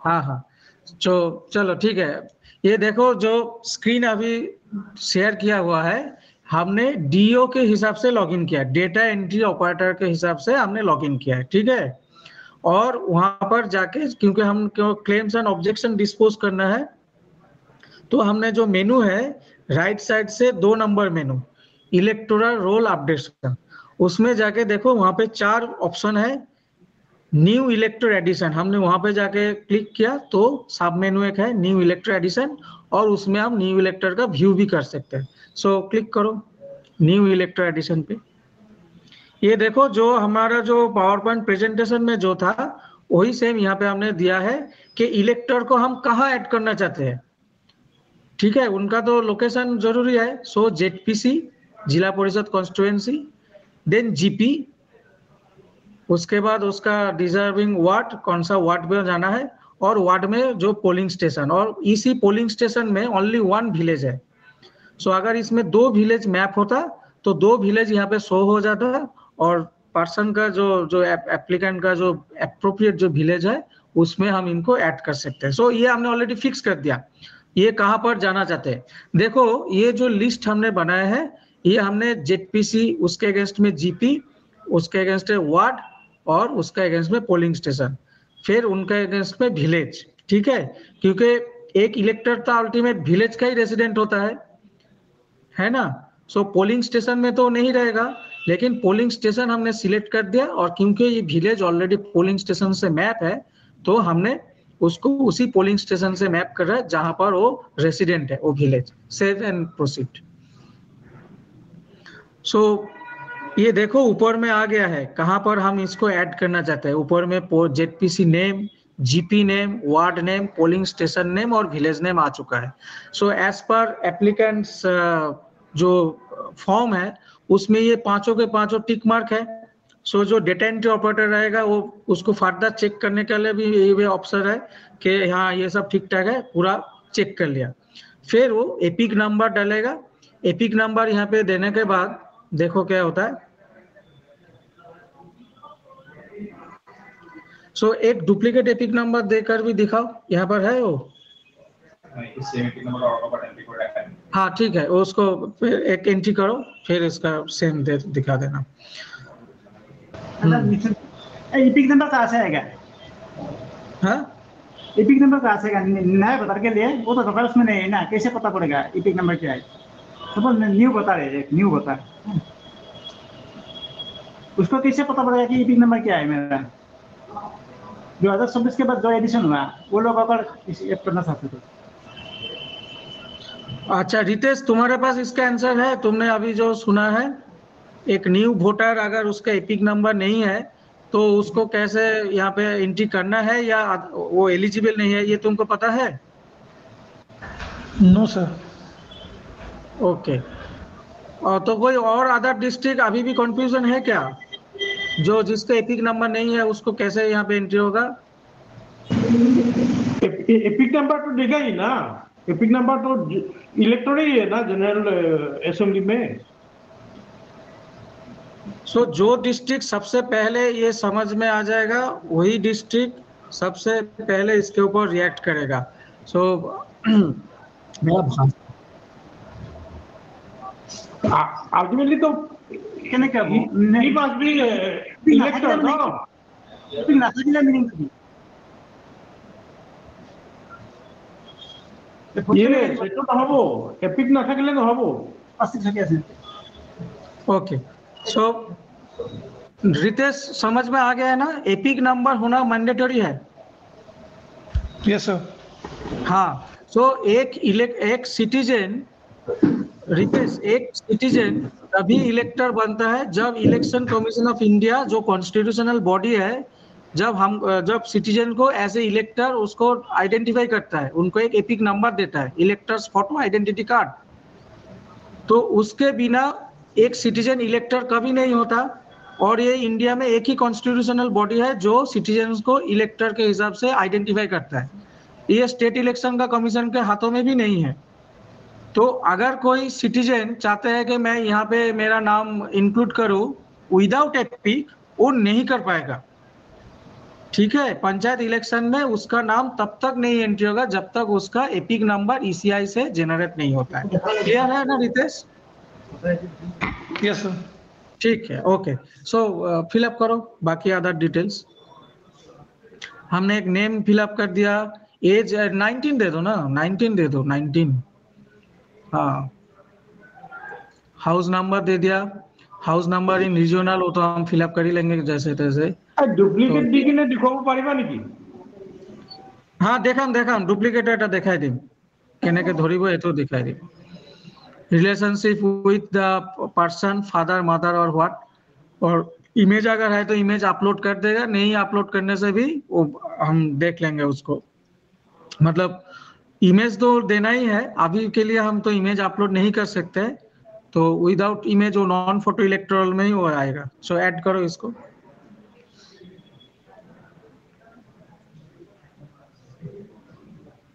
So voter added successfully, ये एक ग्रीन कलर का जो मैसेज है उसमें ये आ गया है, voter added successfully. Okay, then अगर हम व्यू करना चाहते हैं जो अभी अभी ऐड हुआ है लेकिन अप्रूव नहीं हुआ, ये इलेक्टर रोल पे चला नहीं गया है, इसको बस हम डीओ का लॉगिन से हम देख रहे हैं। दिखाओ उसको।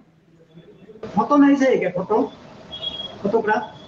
हाँ, फोटो दिले तो फोटो तो डेफिनेटली अपलोड होबो, फोटो नहीं दिले আমি এটা ফটো আপলোড করি ম্যান্ডেটরি নাকি? ফটো তো ম্যান্ডেটরি নাকি? ম্যান্ডেটরি নহয়, ফটো এতিয়া লাগে আমি ম্যান্ডেটরি ম্যান্ডেটরি নহয়, ম্যান্ডেটরি নহয়।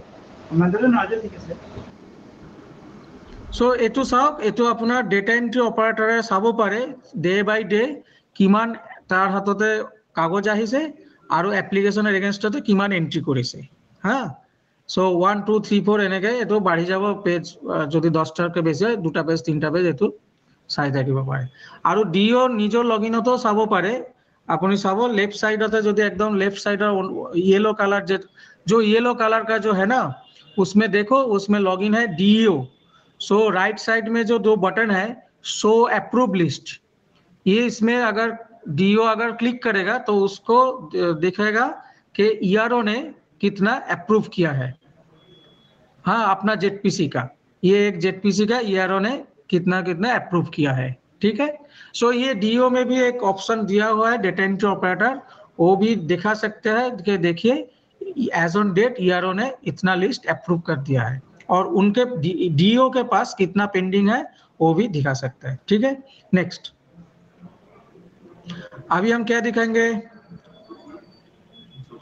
हाँ, डुप्लीकेट दिखा दो। वही सेम एपिक नंबर जो अभी हमने दिया है उसी को ही हमने फिर से कर रहे हैं। ये चेकिंग वहां पर ही एक लगा दो ना एपिक नंबर से, एपिक नंबर का पास में ही वो लगा दो चेक, नहीं तो पूरा फिलअप करने के बाद ऐड करने से पता चलेगा, टाइम थोड़ा जाएगा। ठीक है, समझ गए हो ना? ठीक है, करो फिलअप करो, फिलअप करो। ये दे चेक तो लगा दे। तो देखो एपिक नंबर ऑलरेडी एग्जिस्ट अभी आ रहा है। ठीक है, तो ये डुप्लीकेशन का चेक ऑलरेडी लगा हुआ है। हम फिर से हम डेवलपर को ऑलरेडी बोल दिया है, जब जहां पर हम एपिक नंबर टाइप कर रहे हैं वहीं पर एक बटन लगा देने के लिए कि वहीं पर ही चेक किया जाए कि एपिक नंबर सचमुच के है कि नहीं, तो पूरा डिटेल्स फिलअप नहीं करना पड़ेगा। यस, तलरखिनि डिटेल्स एंट्री नकराते एपिक नंबरটো দিয়াৰ লগে লগে ডুপ্লিকেটটো দেখাব পাৰিব নেকি? সেইটোই মই এইমাত্ৰ কলো, এপিক নাম্বাৰটো দিয়াৰ সাইডতে এটা বটন এটা দি দিব লাগে। ঠিক আছে, তেতিয়াহ'লে টাইমটো কমিব অলপ। যেটো ফিজিবল হবে এটা আমি জনাই দিম। ঠিক আছে, এপিক নাম্বাৰ সাৰ্চটো তো আপুনি ষ্টেট ইলেকশ্যন কমিশনৰ বেছতহে সাৰ্চ কৰিছে, ইলেকশ্যন কমিশনৰ বেছত সাৰ্চ কৰা নাই চাগে? নহয়, ইয়াতে এটা ষ্টেট ইলেকশ্যন কমিশনৰ পৰা এটা জনাব, আমিতো অলৰেডি এইটো জনাইছো যে যেটো এপিক নাম্বাৰ আহিব এপ্লিকেন্টৰ যোগেদি সেইটো voters.eci.gov.in ৰ পৰা এবাৰ চেক কৰি ল'ব লাগে যে এইটো একচুয়ালি জেনুইন হয়। এবাৰ ইলেকশ্যন কমিশন অফ ইণ্ডিয়াৰ ইয়াত চেক কৰি ল'ব লাগিব কি হয়। হয় হয়, voters. এই কাৰণে মই মানে এইটো প্ৰেজেন্টেশনত আমাৰ মোৰ ক'ব লগা কথাই আছে, এইটো আপোনালোকে এইটো সবকে এইটো কনভে কৰি দিব যে voters.eci.gov.in তে যাতে এই এপিক নাম্বাৰৰ জেনুইননেছটো এবাৰ চেক কৰি লয় ডেটা এন্ট্ৰি অপাৰেটৰে। যেহেতু ইসিআই রোলতে অলরেডি এটো আপডেট আছে না নাই, সো voters.eci.gov.in তাতে গৈ এবাৰ যেহেতু নতুন এপ্লিকেন্টৰ এপিক নাম্বাৰ এটো এবাৰ চেক কৰি ল'ব লাগে। সো এটো অলৰেডি আমাৰ এসিসিক জনোৱা আছে, তেওঁলোকে কমিউনিকেট কৰে বা নকৰে আমি এটা ক'ব নোৱাৰো, কিন্তু এটো এসিসিও জানে। এসিসি কি মানে আলটিমেট দিছে না নাই মই এটা আইডিয়াটো ক্লিয়ার নাই, অলরেডি সাকে আহি গৈছে। সো voters.eci.gov.in তাতে ডেটা এন্ট্রি অপাৰেটৰ যাতে ইয়াৰ আপুনি চেকটো দিব নোৱাৰে নেকি? এটা কাষত এটা হেৰি দিলে ইসিআই লগত যাতে এয়া হয় ইসিআই না, আমি এটো এতিয়ালৈকে ষ্টেট ইলেকশ্যন কমিশনে এটো পারমিশনটো দিয়া নাই। তাৰ মানে এটো ষ্টেট ইলেকশ্যন কমিশনৰ প্ৰপাৰ্টিটো সফটওয়্যাৰটো, তাতে মানে আমি ডাইৰেক্ট সেই লিংকটো এটা দিব নোৱাৰি। এটো মানে ষ্টেট ইলেকশ্যন কমিশন আকৌ ইসিআইৰ পৰা পাৰমিশনটো ল'ব লাগিব, আৰু এতিয়া মানে হেতু এই টাইমটো মানে নাই তেওঁলোকৰ হাতত। ওকে, সো নেক্সট আমি এটা डिलीशन এটা दिखाई दो।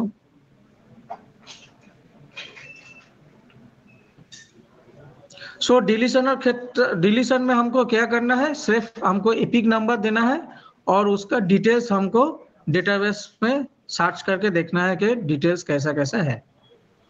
सो ये एक एपिक नंबर देने के बाद एक डिटेल्स आ गया है, दे दो उसमें रीजन फॉर डिलीशन और मार्क फॉर डिलीशन, बस इतना ही। ठीक है, सो ईआरओ लॉगिन पे जाके उसका अगेंस्ट में जो ये है स्पीकिंग ऑर्डर है वो अपलोड होगा, और स्पीकिंग ऑर्डर अपलोड करने के बाद ईआरओ जब इसको अप्रूव कर देंगे उसके बाद ये इलेक्टोरल रोल पे अपडेट हो जाएगा। सो अभी हम ईआरओ लॉगिन पे दिखा रहे हैं, ये देखो ये ईआरओ लॉगिन का मेनू है। We are logged in as ERO, so यहाँ पर भी view new elector addition click करो। सो ये डेटा एंट्री ऑपरेटर ने जितना एंट्री किया है ये अभी ERO मॉड्यूल पे आ चुका है। पेंडिंग लिस्ट ऊपर में ये दिखा रहा है ना, पेंडिंग लिस्ट, ठीक है। और यहाँ पर इलेक्टर का भी यहाँ पे है show approve list, right side में ऊपर में देखो ये एक बटन है शो अप्रूव लिस्ट। सो यही है, सिलेक्शन में हम जाके वहां पे दो बटन है, चेक बॉक्स है, अगर सब कुछ ठीक ठाक है तो ERO इसमें बस चेक बॉक्स में क्लिक करेगा और एक ही साथ जितना एप्लीकेशन है उसको अप्रूव कर देंगे, क्योंकि ये ऑलरेडी कम्युनिकेशन हो चुका है कि जितना सारा अप्रूव इलेक्टर्स है वही इसमें एंट्री होगा। सो ERO का काम थोड़ा बहुत कम हो जाएगा कि जितना सारा एप्लीकेशन आया है उसको एक बार चेक करके अगर नंबर सही या ठीक ठाक है सो रैंडम इसको चेक करके 1 by 1 इसको अप्रूव कर सकते हैं। ठीक है, तो नेक्स्ट, हाँ डिलीशन, हाँ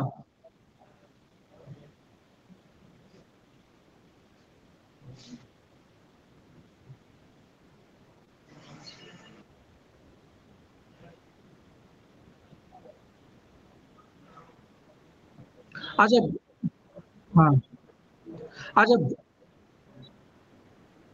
हाँ মানে ভুলত গুচি গল মানে এইটো কব মানে এইটো লাগে নি মানে ডিলিমিট এজ পার ডিলিমিটেশন তেখেতে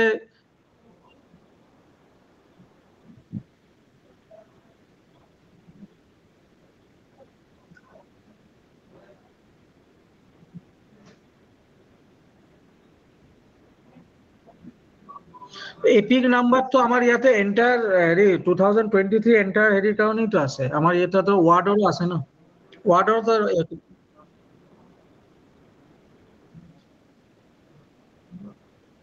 হ্যাঁ যদি অ্যাকসেপ্টেবল হয় সেইটো অপশন দিয়া আছে যে যদি কোনো আমার সেইটো অলরেডি আমি তোমার সেই পয়েন্টটো আমি বুঝি পাইছো, যদি কোনো ইলেক্টর থাকি গৈছে আনঅ্যাসাইনড হয়ে পেলাই কোনো এটা ভিলেজতে after completion of publication of draft elector সেই ইলেক্টৰ খিনিও ডাইৰেক্ট ডেটাবেসৰ পৰা আহি ইয়াতে কিন্তু এড কৰিব পাৰে যদি yes সেইটো অলৰেডি কৰি দিয়া আছে যে ভিলেজত মানে দুটা চাৰিটা ইলেক্টৰ বাদ দি দিলে ইন্টেনশনালি বা কোনো তো আনঅ্যাসাইনড নাই ভাস্কৰে কি উলিছে ই যদি মিউনিসিপালিটিত গল ন তেতিয়া কি কৰিব না মিউনিসিপালিটিত গলে তো হেতু আপোনাৰ ইয়াতে শো হৈ যাব যে এটো ওয়ার্ড নাম্বারত আছে না তো পঞ্চায়েত ভিলেজত আছে, ওয়ার্ড নাম্বারত থাকিলে তো এটো ডেফিনেটলি এড নহয় না, হেতু তো ডেটা এন্ট্রি অপারেটর চাই পেলাই লগে লগে তো মেনশন কৰি দিব যে এটো তো ওয়াৰ্ডত হয়, ওয়াৰ্ডৰ মানুহ কেনেকে মিউনিসিপালিটি কি কয় পঞ্চায়েতত আহিব। না না ফুলতে কৈছিলে বুলি কৈছে ওয়ার্ডত, এটো কথাই কৈছে না ভাস্কৰ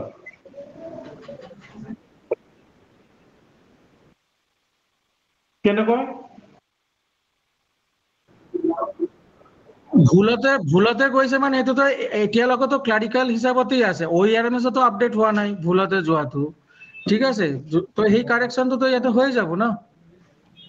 যদি মিউনিসিপালিটিতে যদি ট্রান্সফার হৈ গৈছে তাৰ মানে ইয়াতে ডেলিভাৰেটলি তাকে ৰাখি দিছে, অ্যাসাইন কৰা নাই নহয় জানো। ডেটাবেসটো গোটেইবিলাক ইলেক্টৰ আছে তো, হেৰি ওয়াৰ্ডৰ ইলেক্টৰো আছে, হেৰি ইলেক্টৰ আছে, জাস্ট আনি লৈ আহিলে হ'ল তাৰ পৰা ওয়াৰ্ডৰ পৰা, হয় তাৰ পৰা টানি আনিব যদি তেনেকুৱা ধৰণৰ যদি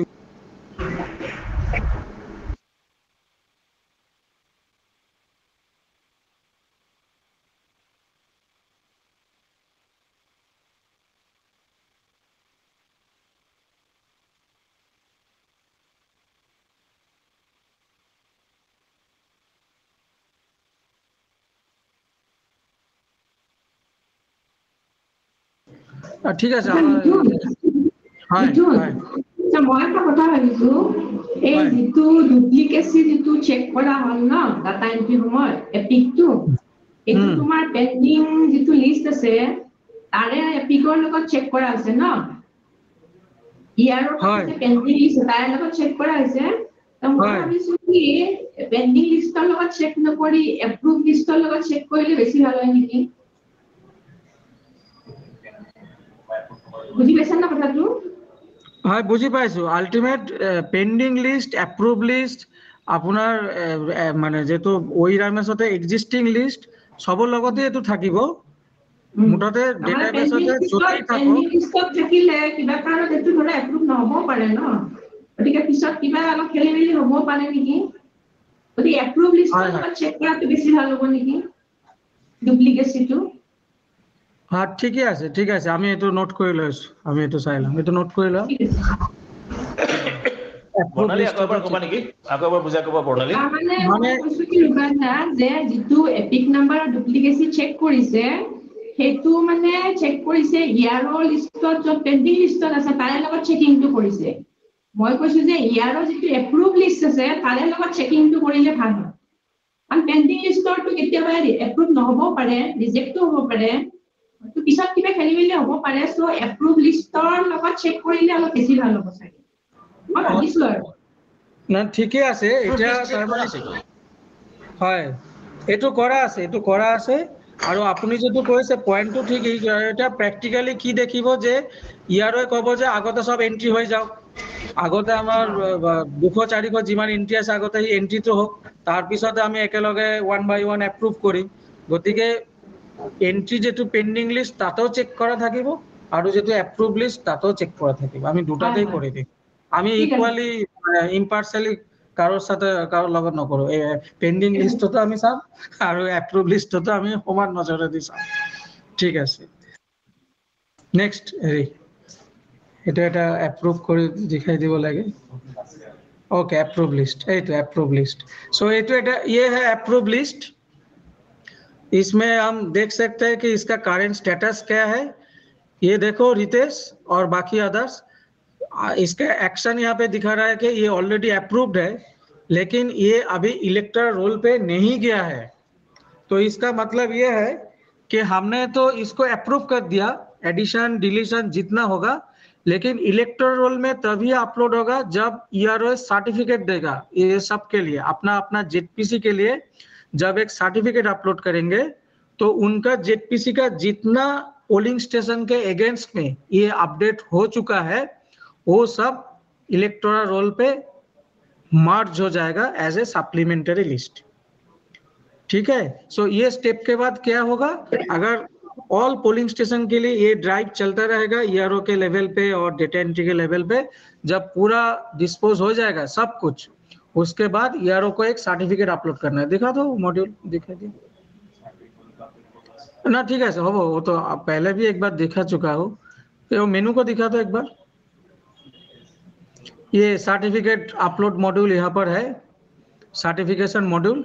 यहाँ पे जाके जैसे ही हमने हमारे वो जो फ्रीज मॉड्यूल जो था ना हमारा इलेक्टर्स का, वही सेम यहाँ पे हमको अपलोड करना है। ठीक है, तो इसके ऊपर अभी थोड़ा बहुत काम चल रहा है, ये आज देर रात तक चलेगा और उसके बाद हम इसको लाइव सर्वर में अपलोड करेंगे। तो ये लाइव सर्वर में ये इसको हम दिखा पाएंगे। ठीक है, तो इसको अभी हम यस हाँ अप्रूव लिस्ट पूरा जनरेट सब पूरा लिस्ट आহি যাব। আৰু যেটো सर्टिफिकेट सबे भाल सब सुन लो, और रितेश भी सुन लो, और अदर मनोरंजन अगर है यहाँ पे सब सुन लो। जो सर्टिफिकेट ईआरओ अपलोड करेगा ना, वो सर्टिफिकेट OERMS जो पोर्टल है वहीं से ही डाउनलोड हो जाएगा।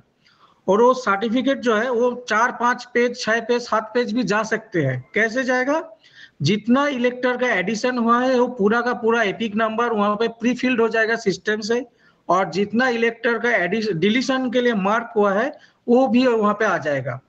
ठीक है, और अगर ट्रांसफर का कुछ हुआ है वो भी वहां पे सब मेंशन रहेगा। तो सिस्टम से एक ईआरओ के अंडर जितना सारा क्लेम्स ऑब्जेक्शन का डिस्पोजल के लिए एप्लीकेशन आएगा वो प्री फिल्ड फॉर्मेट पूरा सर्टिफिकेट पे वो डाउनलोड हो जाएगा, और उसी को ही पर पेज पे सिग्नेचर करके अपलोड करना है। सो डेटा का कोई रेस्पॉन्सिबिलिटी हमारा नहीं है। OERS में जितना अपडेट होगा वो प्री फिल्ड सर्टिफिकेट डाउनलोड करना है और उसी को ही सिग्नेचर करके अपलोड करना है। तो ईआरओ के पास तीसरा भी एक ऑप्शन है on screen verification, physical form verification के अलावा, कि जो सर्टिफिकेट उन्होंने डाउनलोड किया है उसको भी एक बार जीपी सेक्रेटरी या AERO से वो चेक करा सकते हैं कि नंबर मिला है कि नहीं। हाँ, टैली करके सब कुछ मिला है कि नहीं, जितना एडिशन होना चाहिए हुआ है कि नहीं, जितना डिलीशन नहीं होना चाहिए मतलब जितना डिलीशन मार्क होना चाहिए वो मार्क हुआ है कि नहीं, ये भी करना है। ठीक है, क्लियर हो गया ना रितेश और मनोरंजन? सर वो जो सर्टिफिकेट में 3 मॉड्यूल्स हैं, तो कौन से मॉड्यूल का यूज करना है ये सर्टिफिकेट अपलोड करते समय, ये इलेक्टर एडिशन वाला? इसमें कौन सा मॉड्यूल? मिथुन जरा अपलोड करने वाला दिखा दो। ये देखो वहाँ पे सर्टिफिकेट, हाँ कौन अपलोड, जो सर्टिफिकेट अपलोड कैसा करना है वो उसको जरा दिखा दीजिए। ये तो आसे नहीं मॉड्यूल थीटा, ये मॉड्यूल हम कल ही दिखा पाएंगे, इसके ऊपर अभी थोड़ा काम चल रहा है। हाँ वो जो सर्टिफिकेट में जो प्री फिल्ड होगा ना उसको अभी हम थोड़ा और फाइन ट्यून कर रहे हैं, ये कल हम इसको लाइव में दिखा देंगे। और उसके पहले हम वेबसाइट क्या बोलते हैं हमारा जो सोशल मीडिया प्लेटफॉर्म की व्हाट्सएप, वो तो उसमें भी हम शेयर कर देंगे, ठीक है। ओके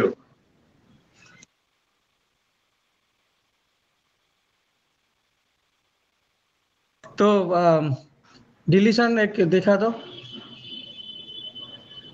एक मिनट रितेश, आपने कुछ पूछा था क्या अभी?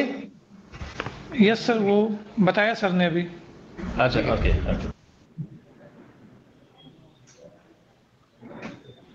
डिलीशन मॉडल तो ओके। सो ये ईआरओ लेवल पे है डिलीशन का लिस्ट, जो मार्क फॉर डिलीशन होके हमारा डेटा एंट्री ऑपरेटर से ये आ चुका है। सो ईआरओ अपने आप ये जो हार्ड कॉपी है उससे भी एक बार चेक कर सकते हैं कि सब कुछ यहाँ पे आए है कि नहीं। पूरा पेंडिंग लिस्ट उनके सामने ही होगा, और जिनको जिनको सिलेक्ट करना है ये सिलेक्ट बटन को चेक करना है और अप्रूव बटन को प्रेस करना है, ठीक है। अप्रूव कर देने से ये देखो इलेक्टर details approve for updation. Updation यहाँ पे हमने डिलीशन नहीं दिया है, अपडेशन दिया है। सो ये इलेक्टर रोल पे उनका डिटेल्स रहेगा। ये वेरी इंपॉर्टेंट पॉइंट है, इंपॉर्टेंट एक पॉइंट है।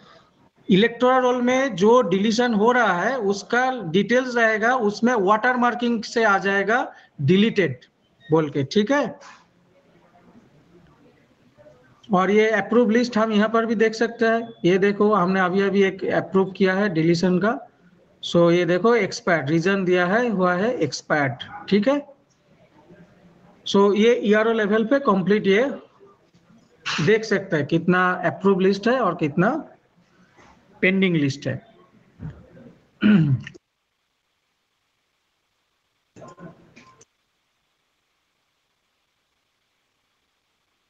तो bold, yes, all of bold।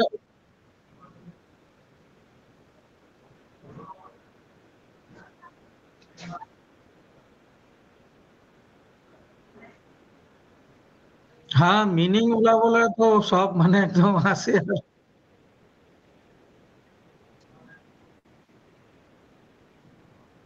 ये तो लिख लो, ठीक ये तो लिख लो, ये तो कर लबा। तो এটা আমার 2 নম্বর ডেভেলপার ভাস্কর গগৈ তার স্ক্রিন তো শেয়ার করিব, ট্রান্সফার অফ ইলেক্টর মডেল তো দেখাবো। हाँ मिथुन ऐसा करा हो हाँ एक बात है मिथुन, ये तो अभी अप्रूव फॉर डिलीशन, ये परमानेंटली डिलीट होगा कि नहीं? सर्टिफिकेट फिर से अपलोड करना पड़ेगा।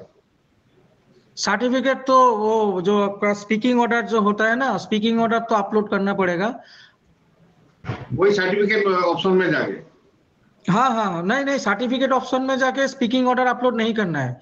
जहां पर ये अप्रूव हो रहा है एक इलेक्टर के लिए, जहां पर डिलीशन के लिए वो जो आपका डेटा एंट्री ऑपरेटर, हाँ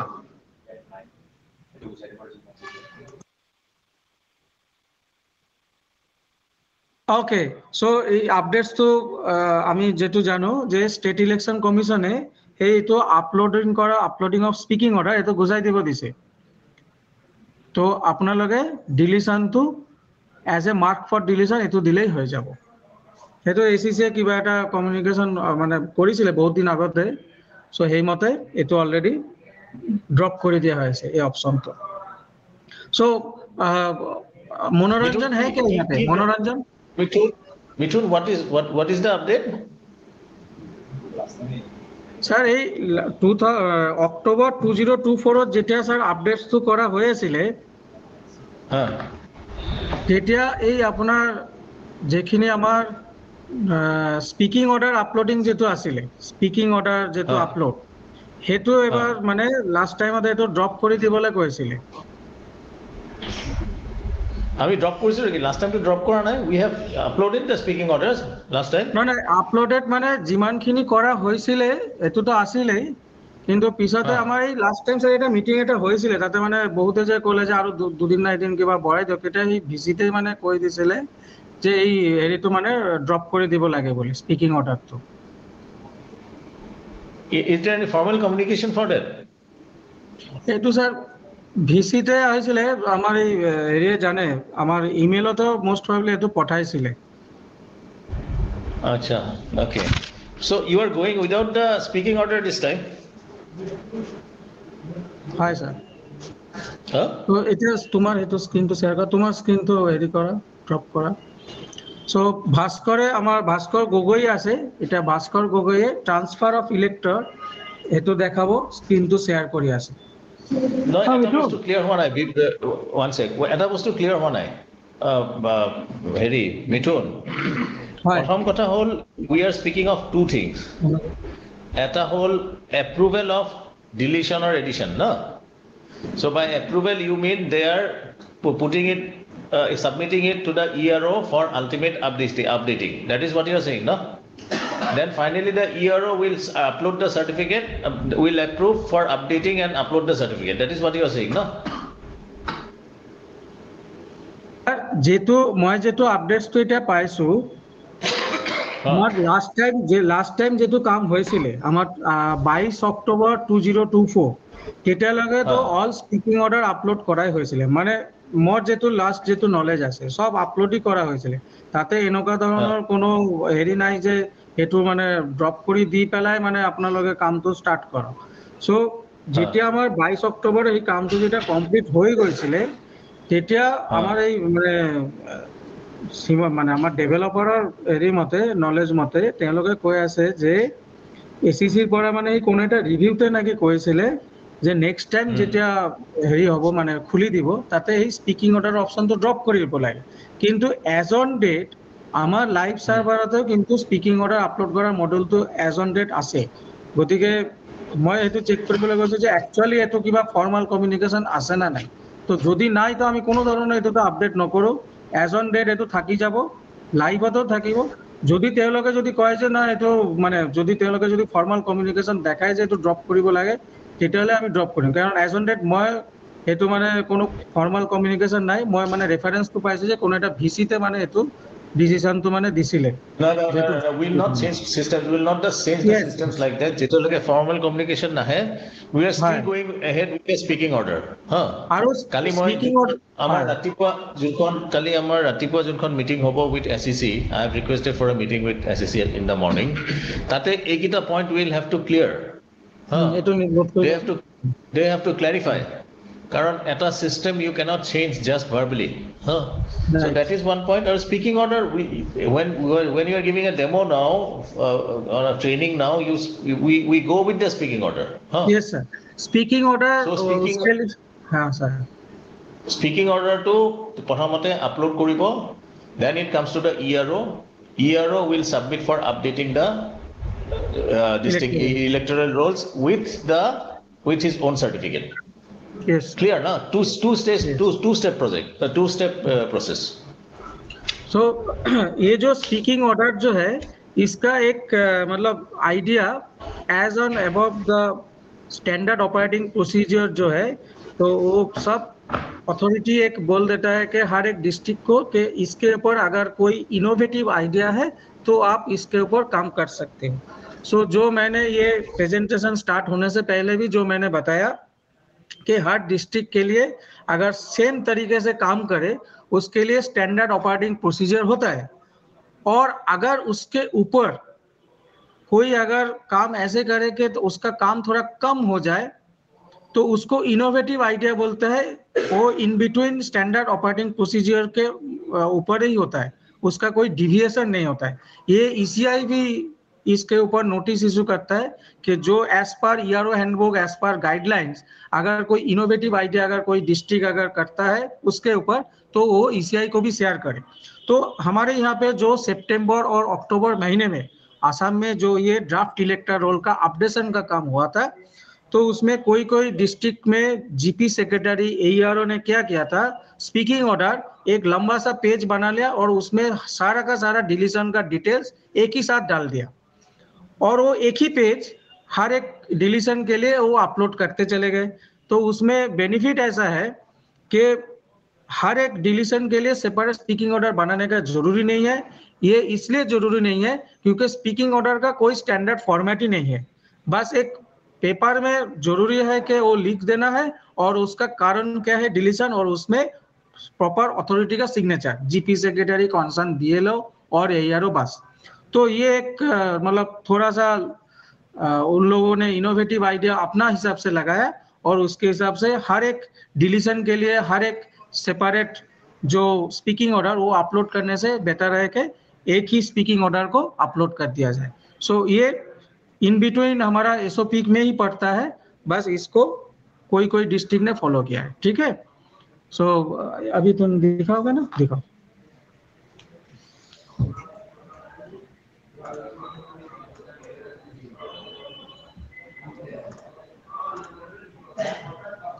सो अभी हम वो ट्रांसफर मॉड्यूल जो है, ये ट्रांसफर मॉड्यूल को हम दिखा रहे हैं। सो ये जो लॉगिन है हमने ईआरओ के हिसाब से लॉगिन किया है। आपने देखो लेफ्ट साइड में है, ये लेफ्ट साइड में देखो ऊपर, सॉरी राइट साइड में देखो ऊपर में लिखा हुआ है लॉग्ड इन एज ईआरओ। सो ये एक ईआरओ का लॉगिन है और ये ईआरओ का डैशबोर्ड है, ठीक है। और एज ऑन डेट आपने देखो उसमें राइट साइड में एक डैशबोर्ड के पूरा लिखा हुआ है कि कितना पेंडिंग है, कितना अप्रूव्ड हुआ है, कितना रिजेक्टेड है और कितना रिजेक्टेड बाय डोनर ईआरओ। हाँ ये डामी डेटा है, एक यू लगा देना, ये ब्रिटिश इंग्लिश और अमेरिकन इंग्लिश पे डोनर देख लेना, ये ठीक ठाक। सो पेंडिंग ये है, ये approved 78, rejected by concern ERO कितना हुआ है और rejected by the origin DI origin ERO, ठीक है। ये ओरिजिन ईआरओ लेवल पे कितना रिजेक्टेड है। सो ये डेटा डैशबोर्ड में ही पता चल जाएगा कॉन्सर्न ईआरओ को, डे बाय डे वो जब ही लॉगिन करेगा उसमें इसको पता चल जाएगा। उसमें और एक भी पता चल जाएगा लेफ्ट साइड में, जो बेसिक जो डिटेल्स है, टोटल विलेजेस अपना कितना है, टोटल पोलिंग स्टेशन कितना है, टोटल गांव पंचायत, ये पूरा डिटेल्स उसको पता चल जाएगा। तो और इसमें बाकी सब भी तो है, अभी देखा वो ट्रांसफर देखो, इलेक्टर रोल अपडेशन और इलेक्टर ट्रांसफर, ठीक है। ये मेनू है इलेक्टर रोल अपडेशन और उसमें है इलेक्टर ट्रांसफर। ये केयर ऑफ क्या है, care of claims and objection, वाह ओके। सो ट्रांसफर टाइप, जैसे कि हमने जो हमारा प्रेजेंटेशन था, जैसे कि हमने वहां पे दिखाया, इंट्रा जेडपीसी ट्रांसफर, मतलब एक जेडपीसी के अंदर में ही वो हम ट्रांसफर का काम आगे ले जाएंगे। दो है, नंबर 2 पे है inter ZPC transfer. So in between district एक जेडपीसी से दूसरा एक जेडपीसी में ट्रांसफर। और 3 नंबर है इंटर डिस्ट्रिक्ट ट्रांसफर। सो एक डिस्ट्रिक्ट से दूसरा डिस्ट्रिक्ट को ट्रांसफर। सो ये 3 टाइप का ट्रांसफर है, सिलेक्ट करो एक, और उसमें हमको एपिक नंबर देना है। एक एपिक नंबर हमने सिलेक्ट कर लिया और ये एपिक नंबर हमने यहाँ पे दे दिया और इसका डिटेल्स अभी हम डेटाबेस से निकल रहे हैं। सो ये है एक एप्लीकेशन फॉर्म के जरिए आया है जो ट्रांसफर होना चाहता है कि उसका ट्रांसफर का टाइप है, क्या सिलेक्ट किया था हमने, इंट्रा जेडपीसी ट्रांसफर। सो एक जेडपीसी से दूसरा जेडपीसी, ठीक है, within the ZPC, within the ZPC, okay, within the ZPC. तो 2023 का जो पंचायत का इलेक्टोरल रोल था वो डिलिमिटेशन सीट में रेफरेंस के हिसाब से था। अभी 1 साल पार हो चुका है, तो ये जो इलेक्टर का जो एप्लीकेशन है, सो एज पर डिलिमिटेशन इनका एप्लीकेशन सही है, हार्ड कॉपी में इसका अप्रूवल आ चुका है, इसीलिए ये डेटा एंट्री ऑपरेटर के पास आ चुका है। ये है इसका flow. So as per delimitation seat ये एलिजिबल है ट्रांसफर के लिए, तो इसीलिए इसका प्रोसेस अभी हो रहा है। सो ये बात आप लोग भी ध्यान में रख लेना तो डिलिमिटेशन सीट के हिसाब से अगर ये elector is not eligible to transfer, then it will be summarily rejected. Then proceed. So वो कहाँ पर जाना चाहता है ये हम यहाँ पे सिलेक्ट कर देंगे और ये इंटेंट को ड्रॉप कर देना, कुछ दूसरा नाम ले देना। तो बोगी नदी हमने एक जेडपी सिलेक्ट कर दिया, जीपी सिलेक्ट कर दिया, वार्ड भी हमने यहाँ पे सिलेक्ट कर दिया, उसके अगेंस्ट में पोलिंग स्टेशन सिलेक्ट कर दिया। और देखो ये पोलिंग स्टेशन के अंदर ड्रॉप डाउन लिस्ट, विलेज का ड्रॉप डाउन लिस्ट में क्लिक करो, देखो यहाँ पे 3 विलेज है, ठीक है। सो पोलिंग स्टेशन के अंदर 3 विलेज मैप हो गया है। और ये जो हमारा जो एप्लीकेंट है वो कौन सा विलेज में जाना चाहता है पोलिंग स्टेशन के अंदर में, वो उनका एप्लीकेशन फॉर्म में होना ही चाहिए, तभी हम इसको प्रॉपर विलेज में प्लेस करेंगे, ठीक है। तो 2 विलेज सिलेक्ट करो और न्यू हाउस होल्ड नंबर वो होना ही चाहिए। और स्पीकिंग ऑर्डर अगर अपलोड, अभी तो हम उसको हाँ देख लो, एक स्पीकिंग ऑर्डर हमने अपलोड कर दिया और उसको हमने सबमिट कर दिया। तो डेटा सबमिटेड सक्सेसफुली, ये है इंटर जेडपीसी ट्रांसफर। अभी हम जाए उसको अप्रूव करें, व्यू ट्रांसफर रिक्वेस्ट, ये हो गया ट्रांसफर रिक्वेस्ट। सो इसको एक बार चेक करें, ये डिटेल्स आ गया है।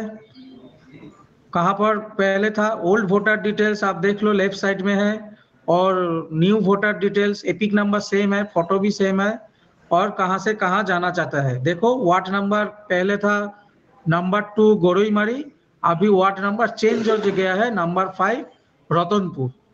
पहले पोलिंग स्टेशन था गोरुईमारी एलपी स्कूल राइट साइड, अभी पोलिंग स्टेशन का नाम भी चेंज हो चुका है, ठीक है। पहले विलेज नाम था घुलीचुक, अभी विलेज हो गया है कुछ दूसरा।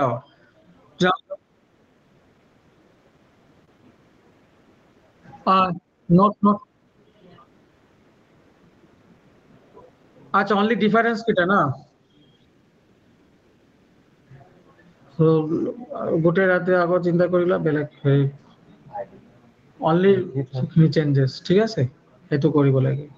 हेतु এটা সাজেশন আহিছে, আমি যিমান তো পাৰো হেতু চাই লও, ঠিক আছে। नेक्स्ट তলত যোৱা, एक्शन में देखो अभी क्या क्या है।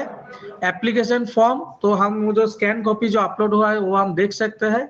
एप्लीकेशन रिसीव्ड कौन सा डेट में ये एंट्री हो चुका है कंप्यूटर में, ये भी हम देख सकते हैं। और ट्रांसफर टाइप क्या है, इंट्रा जेडपीसी, और इसको अभी ईआरओ लॉगिन पे क्योंकि है तो इसको हम एक्सेप्ट कर सकते हैं, तो एक्सेप्ट कर दो। सो एप्लीकेशन एक्सेप्टेड। अभी हम एक्सेप्टेड लिस्ट पे जाएंगे और देखेंगे कि गामोनी कामन और इनका नाम यहाँ पे आ चुका है, ये एक्सेप्टेड लिस्ट में है ऑलरेडी। सो ठीक है, तो जब तक हम सर्टिफिकेट अपलोड नहीं करेंगे इसका नाम इलेक्टोरल रोल पे नहीं जाएगा। तो और पूरा जेडपीसी का जब काम खत्म हो जाएगा, ये वेरी वेरी इंपॉर्टेंट पॉइंट, जब पूरा जेडपीसी का हर एक पीएस का अपडेशन का काम खत्म हो जाएगा, तभी ईआरओ जेडपीसी के लिए एक सिंगल सर्टिफिकेट अपलोड करना है और उसमें प्री फिल्ड पूरा का पूरा अपना सब पोलिंग स्टेशन का अपडेशन उसमें आ जाएगा। उनको ही हर एक पेज में सिग्नेचर करके अपलोड करना है, तभी पूरा जेडपीसी के लिए अपडेशन फ्रीज हो जाएगा, ठीक है। नेक्स्ट और कुछ दिखाना है, दिखाओ।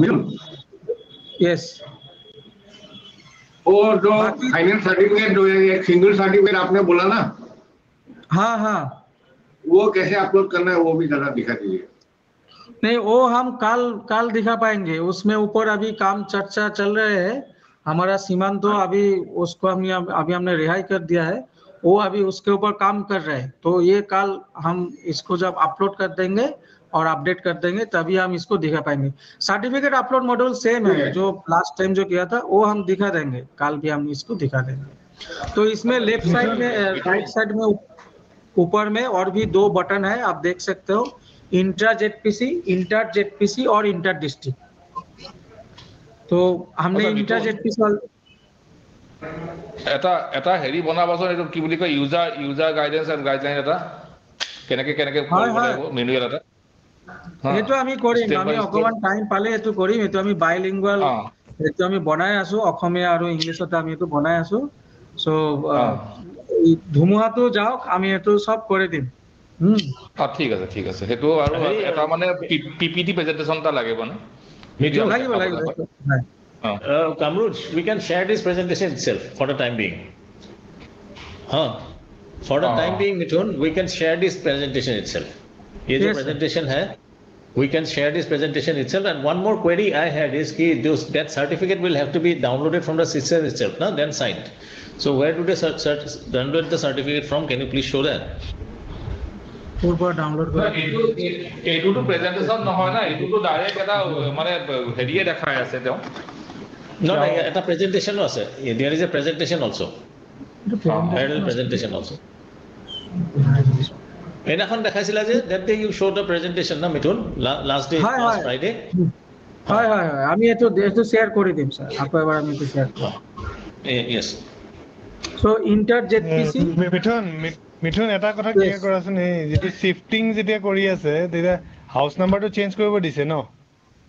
হ্যাঁ যদি নতুন জায়গাতে যদি গৈছে হাউস নাম্বাৰ তো চেঞ্জ হ'ব পাৰে। তেনেহলে এইটো প্ৰসেছতে যিখিনি ইসিআই হাউস নাম্বাৰ ধৰা এই যে স্প্লিট হোৱা নাছিলে ইসিআই এপিক কি ভোটাৰ লিষ্ট মতে এটা জায়গাত ভৰাই থৈ দিছিলে তো তাৰ পৰা ইন্টেন্ডেড জায়গাত স্প্লিট কৰি লৈ আহিব পাৰিব বেলেগ হাউস নাম্বাৰ দি। এটো কৰিব পাৰে মানে হেতু আৰু মানে নিজৰ ডিস্ট্ৰিক্টতে হেতু মানে চক আউট কৰি লব লাগে আৰু। আচ্ছা This will be against an application, no? Application for shifting middle. কিন্তু যেটো এসসিসি এ স্টিক কৰি আছিল যে হাউসল স্প্লিট কৰিব নিদু এইটো স্প্লিট হৈ যাব এনেকে এইটো ধৰি আহি স্প্লিট হৈ যাব কিন্তু মানে ইটস এ ট্ৰান্সফাৰ কেস নহয় জানো এপ্লিকেশন এটা প্ৰসেস এটা থাকিব আৰু এপ্লিকেশন প্ৰসেস এটা থাকিব মানে this is not being done suo motu by the administration this is being done by on the basis of application এটা থাকিলে ভালে স্যার কারণ নহলে তো মানুহিনেটো ভোট দিব লাগিবই কবাত প্ৰপাৰলি সো এটা লাগি আছে সব জায়গাত এটো ঠিক কৰিব পাৰা কিন্তু they will also check whether this is aligning with the delimitation data or not. এটো তো চেক কৰিব এটো চেক কৰিব প্ৰপাৰ জায়গাত গৈছে না এটো চাবই লাগিব এটো চাব সো ইন্টার জেডপিসি আমি দেখো এটা চাব ইন্টার জেডপিসি ও তেনেকা আছে আমি ভিউ ট্রান্সফার রিকোয়েস্ট আমি দি আছো আমি এটো ইলেক্টর ট্রান্সফার ইন্টার জেডপিসি দিম দিনা তারপর আবুল লগত পাতিলো না এটো আমার পারচেজ করা বাহিৰত আমার বেলেগ নাই এটা না কিন্তু আমার হাতে নাই সাথে पुराना प्रिंटर से हमें दिले बेया हो पुराना प्रिंटर में हेरी पूरा दाग लगे पूरा लगे तो बेया हो काम खाने हमारे तो तेरे को नाई ना है आपको पूरा ना बेया ही है और अब उसमें कोई सुधार सो हमने इंटर डिस्ट्रिक्ट ट्रांसफर अभी एक कर रहे हैं एक एपिक नंबर इंटर जेडपीसी और इंटर जेडपीसी उसको हमने अभी डिटेल्स को फेच किया है इनको हमने क्या इंटर जेडपीसी ट्रांसफर कर रहे हैं एक जेडपीसी से दूसरा जेडपीसी करो प्रोसीड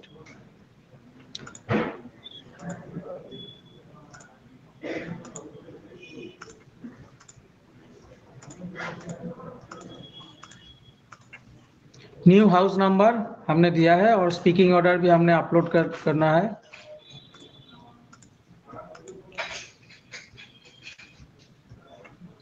तो डेटा सबमिटेड सक्सेसफुली अभी हम वो व्यू ट्रांसफर रिक्वेस्ट इसमें हम इंटर जेडपीसी में क्लिक करेंगे और देखेंगे कि जो अभी हमने प्रोसेस किया था वो यहाँ पे आए है कि नहीं सो इसमें ऑलरेडी ये नाम आ चुका है सो एक बार इसको हम चेक करेंगे तो लेफ्ट साइड और राइट साइड में जो डिटेल्स है वो हम चेक कर लेंगे तो पहले कौन सा था जिला परिषद तेलाही अभी है जिला परिषद कॉन्स्टिट्यूएंसी बोगी नदी चेंज हो चुका है सो ऑब्वियसली बाकी सब वही चेंज ही होगा लेकिन उनका फादर्स नेम जेंडर जो अदर फैमिली डिटेल्स वो चेंज नहीं है बस अपना लोकेशन डिटेल्स ही चेंज हुआ है सो आप व्यू फॉर्म इसमें हम उसका जो स्पीकिंग ऑर्डर है या जो फॉर्म है वो भी हम देख सकते हैं एप्लीकेशन रिसीव्ड इतना डेट पे और रिक्वेस्ट फ्रॉम बोगीनदी जेडपीसी ये पेंडिंग है। सो ये तेलाही, ये देखो अप्रूव बाय तेलाही ईआरओ, ये पेंडिंग आ रहा है क्योंकि ये ओरिजिन जेडपीसी है, तेलाही ईआरओ ये पेंडिंग है। तो इसमें अभी हम अप्रूव नहीं कर सकते जब तक तेलाही ईआरओ इसको अप्रूव करेंगे नहीं करेंगे, ठीक है। सो एक बार वहां से अप्रूवल आ जाए, उन्होंने अपना लिस्ट से जाके इसको अप्रूव कर दे, तभी हमारे यहाँ पे ये अप्रूव बटन आ जाएगा। सबको ये क्लियर हो गया है रितेश और मनोरंजन? सो अभी हम वो तेलाही जेडपीसी से लॉगिन करेंगे और वहां से इसको अप्रूव करेंगे।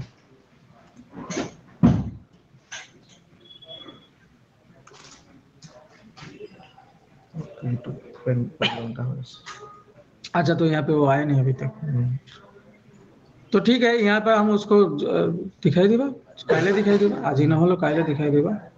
ओके, सो जो ओरिजिन जेडपीसी है उसमें ये आ जाएगा और यहाँ से अप्रूव करने के बाद ही हम डेस्टिनेशन जेडपीसी से इसको दिखा पाएंगे।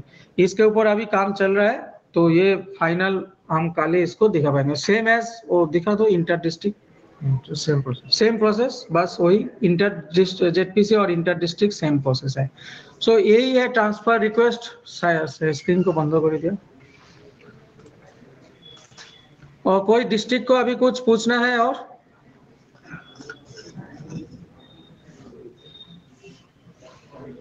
हमने डिलीशन मॉड्यूल, एडिशन मॉड्यूल और ट्रांसफर मॉड्यूल, ये तीनों मॉड्यूल हमने दिखा दिया है। और ये तीनों मॉड्यूल के ऊपर जितना क्लेम्स ऑब्जेक्शन अप्रूव लिस्ट होके आ जाएगा वही यहाँ पे अपडेट्स होगा और उसके ऊपर ही डेटा एंट्री ऑपरेटर और ईआरओ काम करेगा।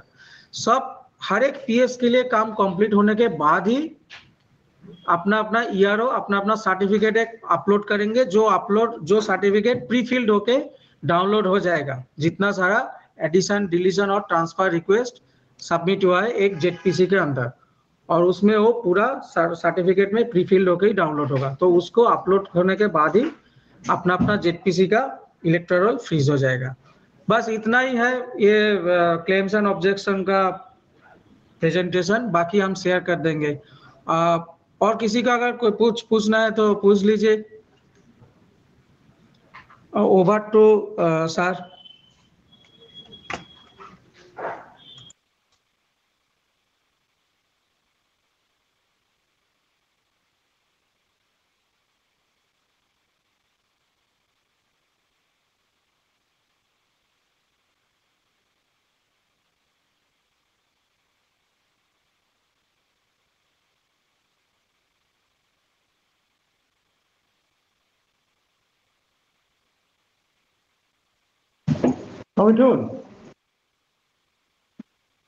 মিথুন, আছো।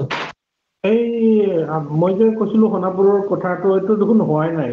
এইটো কৈছে, তুমি কৈছিলা ন সোমবাৰৰ পৰা কৰিব পাৰিব বুলি। আকৌ এবাৰ কৈ দিয়কচোন, আমাৰ এইটো আমি শুনি আছো, আমাৰ ডেভেলপাৰো আছে, কথাটো কৈ দিয়ক এবাৰ। না মনত আছে। সেইটো আমি হেৰি কৰিম। আমাৰ যেটো আপুনি যেটো কৈছিলে, আমাৰ এইটো এবাৰ আপুনি কৰিব লাগিব কিবা, মানে এইটো অলপ টেনচন ইয়াৰো এইটো কৰিব লাগে। আপুনি এবাৰ কৈ দিয়ক, আমাৰ ছাৰো আছে, এবাৰ কথাটো জনাই দিয়ক আপুনি। নহয়, ইহঁতে কৈছিলে তুমি যদি সেইটো যদি মানে এক্টিভ নহয়, মানে সিহঁতে কৰিব পৰা নাই, কৰিব চাই আছে, গোটেইখিনি ৰেডি কৰি ৰাখিছে। এইটোতো মানে তাৰমানে সোণাপুৰ এৰিয়া কিছুমান অলৰেডি মানে মাৰ্ক ফৰ এভিকশ্যন অলৰেডি হৈ আছে। চ' এভিকশ্যন মানে তেওঁলোকৰ নামখিনি ড্ৰপ কৰিব লাগিব। চ' ডিলিশ্যনৰ যিটো মডেলটো, এই ডিলিশ্যন মডেলতেই কামটো কৰিব লাগে। আৰু তাতে মাৰ্ক ফৰ যিটো আছে, মাৰ্ক ফৰ মানে এজ এ কি কাৰণতে হৈছে ট্ৰান্সফাৰ, আমি ট্ৰান্সফাৰ হিচাপতে এইটো দিব পাৰিমতো। চ' মাৰ্ক ফৰ ট্ৰান্সফাৰ সেইটো দি পেলাই এইখিনি ড্ৰপ কৰিব লাগিব কেছখন। আপুনি যদি সাজেশন যদি কিবা দিব খুজিছে যে ডিউ টু এডমিনিষ্ট্ৰেটিভ ৰিজন বা কিবা, সেইটো আমাক জনাই দিব লাগিব। মানে সেইটো কথা নাই, কিন্তু এইটোতো কাম কৰা নাই ন এতিয়া মানে ইহঁতক প্ৰিভিলেজটো দিয়া হৈছে নেকি এইটো কৰিবলৈ? কোনটো কাম মই নাই এইটো 19 তাৰিখৰ পৰাই হ'ব কাইলৈ পৰা এইটো হ'ব না তুমি কৈছিলা সোমবাৰে মোক কৈছিলা যে সোমবাৰে মানে মই হেৰি কৰি দিম কিন্তু সেইটো ACC যেটা এপ্ৰুভালটো দিব আমি ভাবিছিলো যে সোমবাৰে এইটো সোমবাৰে দিব বুলি কিন্তু ACC টো 19 তাৰিখৰ পৰা দিব বুলি কৈছে না গতিকে তো অহাকালিৰ পৰা পাৰিব অহাকালি পিছবেলা মানে আগতে VC টো ট্ৰেইনিংটো হৈ যাব তাৰ পিছত ঠিক আছে কালি যিকোনো প্ৰকাৰে দিবা ঠিক আছে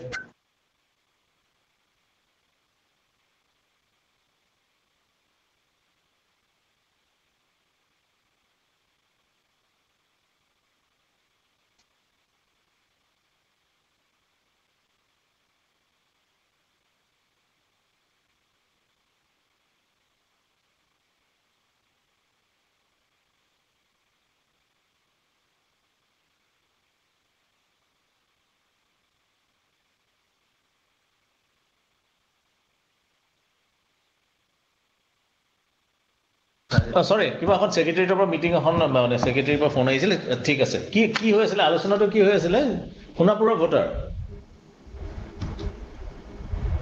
সোণাপুৰৰ ভোটাৰ হেৰি এভিকশ্যন হৈছিলে তো এভিকশ্যন হ'লে সেইখিনিতো সোমাই থাকিলে ন এইখিনিক আমি গতিকে এইটো মানে পলিটিকেল ইছ্যু হ'ব পাৰে কাৰণে এইটো ইমিডিয়েট কৰিব লাগে বুলি কৈ আছে নহয় সেইটোতো এটা মানে এডমিনিষ্ট্ৰেটিভ ডিচিশন ন এতিয়া মানে আমি এটা কথা বুজাটো উচিত যে আমাৰ ইয়াতে যোনখিনি আমি কথা কৈ আছো that is just the entry of the decision already taken what will happen is the entire claims objection and disposal are being done manually after this is done manually the entry into the system is being done through this module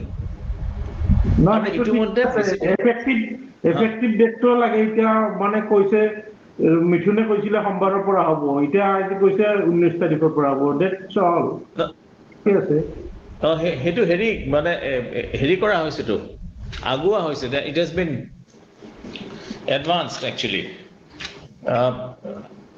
previously it was 22nd I think 22nd and 23rd asile আজি এতিয়া অহা কালিৰ পৰা হ'ব বুলি কৈছে সেই কাৰণে কালিৰ পৰা মাষ্টাৰ ট্ৰেইনিং বিলাক আৰম্ভ মানে মাষ্টাৰ ট্ৰেইনাৰৰ পৰা ট্ৰেইনিং বিলাক দিছে যেহেতু টাইম কম আছে they are advancing the date to 19th অহা কালি বা পৰহিৰ পৰা কাম কৰিব পাৰিব এইটো সিস্টেমত কালি আমি UAT টো ৰাতিপুৱাই লম ৰাতিপুৱা লৈ পেলাই we are going to put in production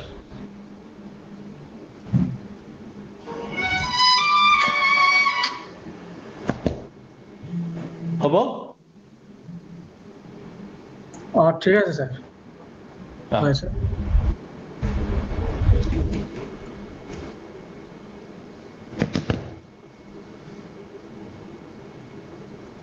তো যদি আৰু হয় হয় কোন যদি ডিস্ট্ৰিক্টে যদি কিবা আৰু সুধিব খুজিছে কোনবা ডিস্ট্ৰিক্ট প্লিজ কিবা যদি ক্লাৰিফিকেশন লাগে প্লিজ আস্ক নাও নগাঁও আছে নেকি নগাঁওৰ পৰা আছে নেকি নগাঁও স্যাৰ মই আছো নগাঁও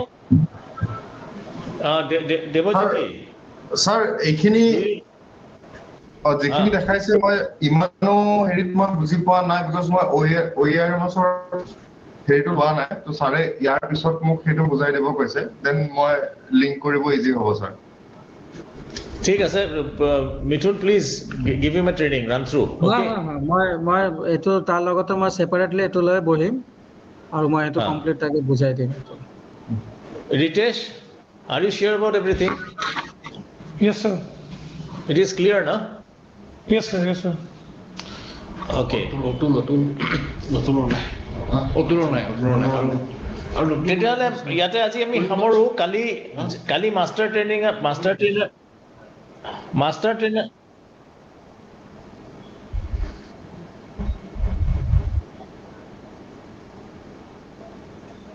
গুগল মিটত নেকি কালিতো গুগল মিটত আছে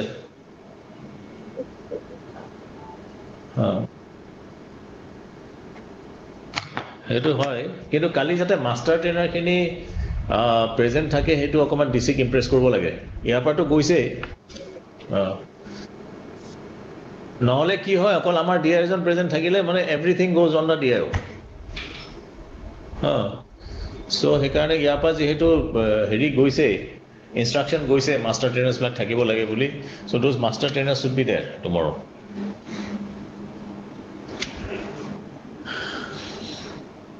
তো আজি ইয়াতে সামৰিছো if any clarification আমি সব বিলাকে আছো if you need any clarification please মানে মিথুন আছে বিমলেন্দু আছে মই আছো বিভুজল স্যার আছে সব everybody is there so কিবা যদি স্যার অহাকালি ইয়াতে স্যার অহাকালি ইয়াতে হেৰি ট্ৰেইনিংটো দিব বুলি কৈছে মোক থাকিব কৈছে ইয়াতে ক্লেইমছ এণ্ড অবজেকশ্যন মডেলৰ ওপৰত যোনটো ট্ৰেইনিং দিয়া হ'ব তাতে মোক প্ৰেজেন্ট থাকিব হেতুৰ কথাই কৈছো ক্লেইমছ এণ্ড অবজেকশ্যনৰ কালি মাষ্টাৰ ট্ৰেইনিংটো মাষ্টাৰ ট্ৰেইনাৰৰ ট্ৰেইনিংটো হ'ব টিঅটি2 training of trainers okay so Debajyoti just মানে এটা বস্তু এনচিয়ৰ কৰিলে হ'ল যাতে নগাঁৱত যাতে মাষ্টাৰ ট্ৰেইনাৰখিনি থাকে যাতে ঠিক আছে মই এটা কথা কওঁ বিমল মই মানে অলপ ষ্ট্ৰিক্টলি ধৰা কাৰণে তেওঁলোকে মাষ্টাৰ ট্ৰেইনাৰ লিষ্টখন আজিহে দিছে আৰু এইমাত্ৰ মই দেৱজিতলৈ পঠাই দিছো আৰু দেৱজিতে সেইখন প্ৰিণ্ট কৰি যদি স্পেচিয়েলি এগেইন ক'ব লাগিব নহলে সিহঁতে নাহে তেওঁলোক দেৱজিত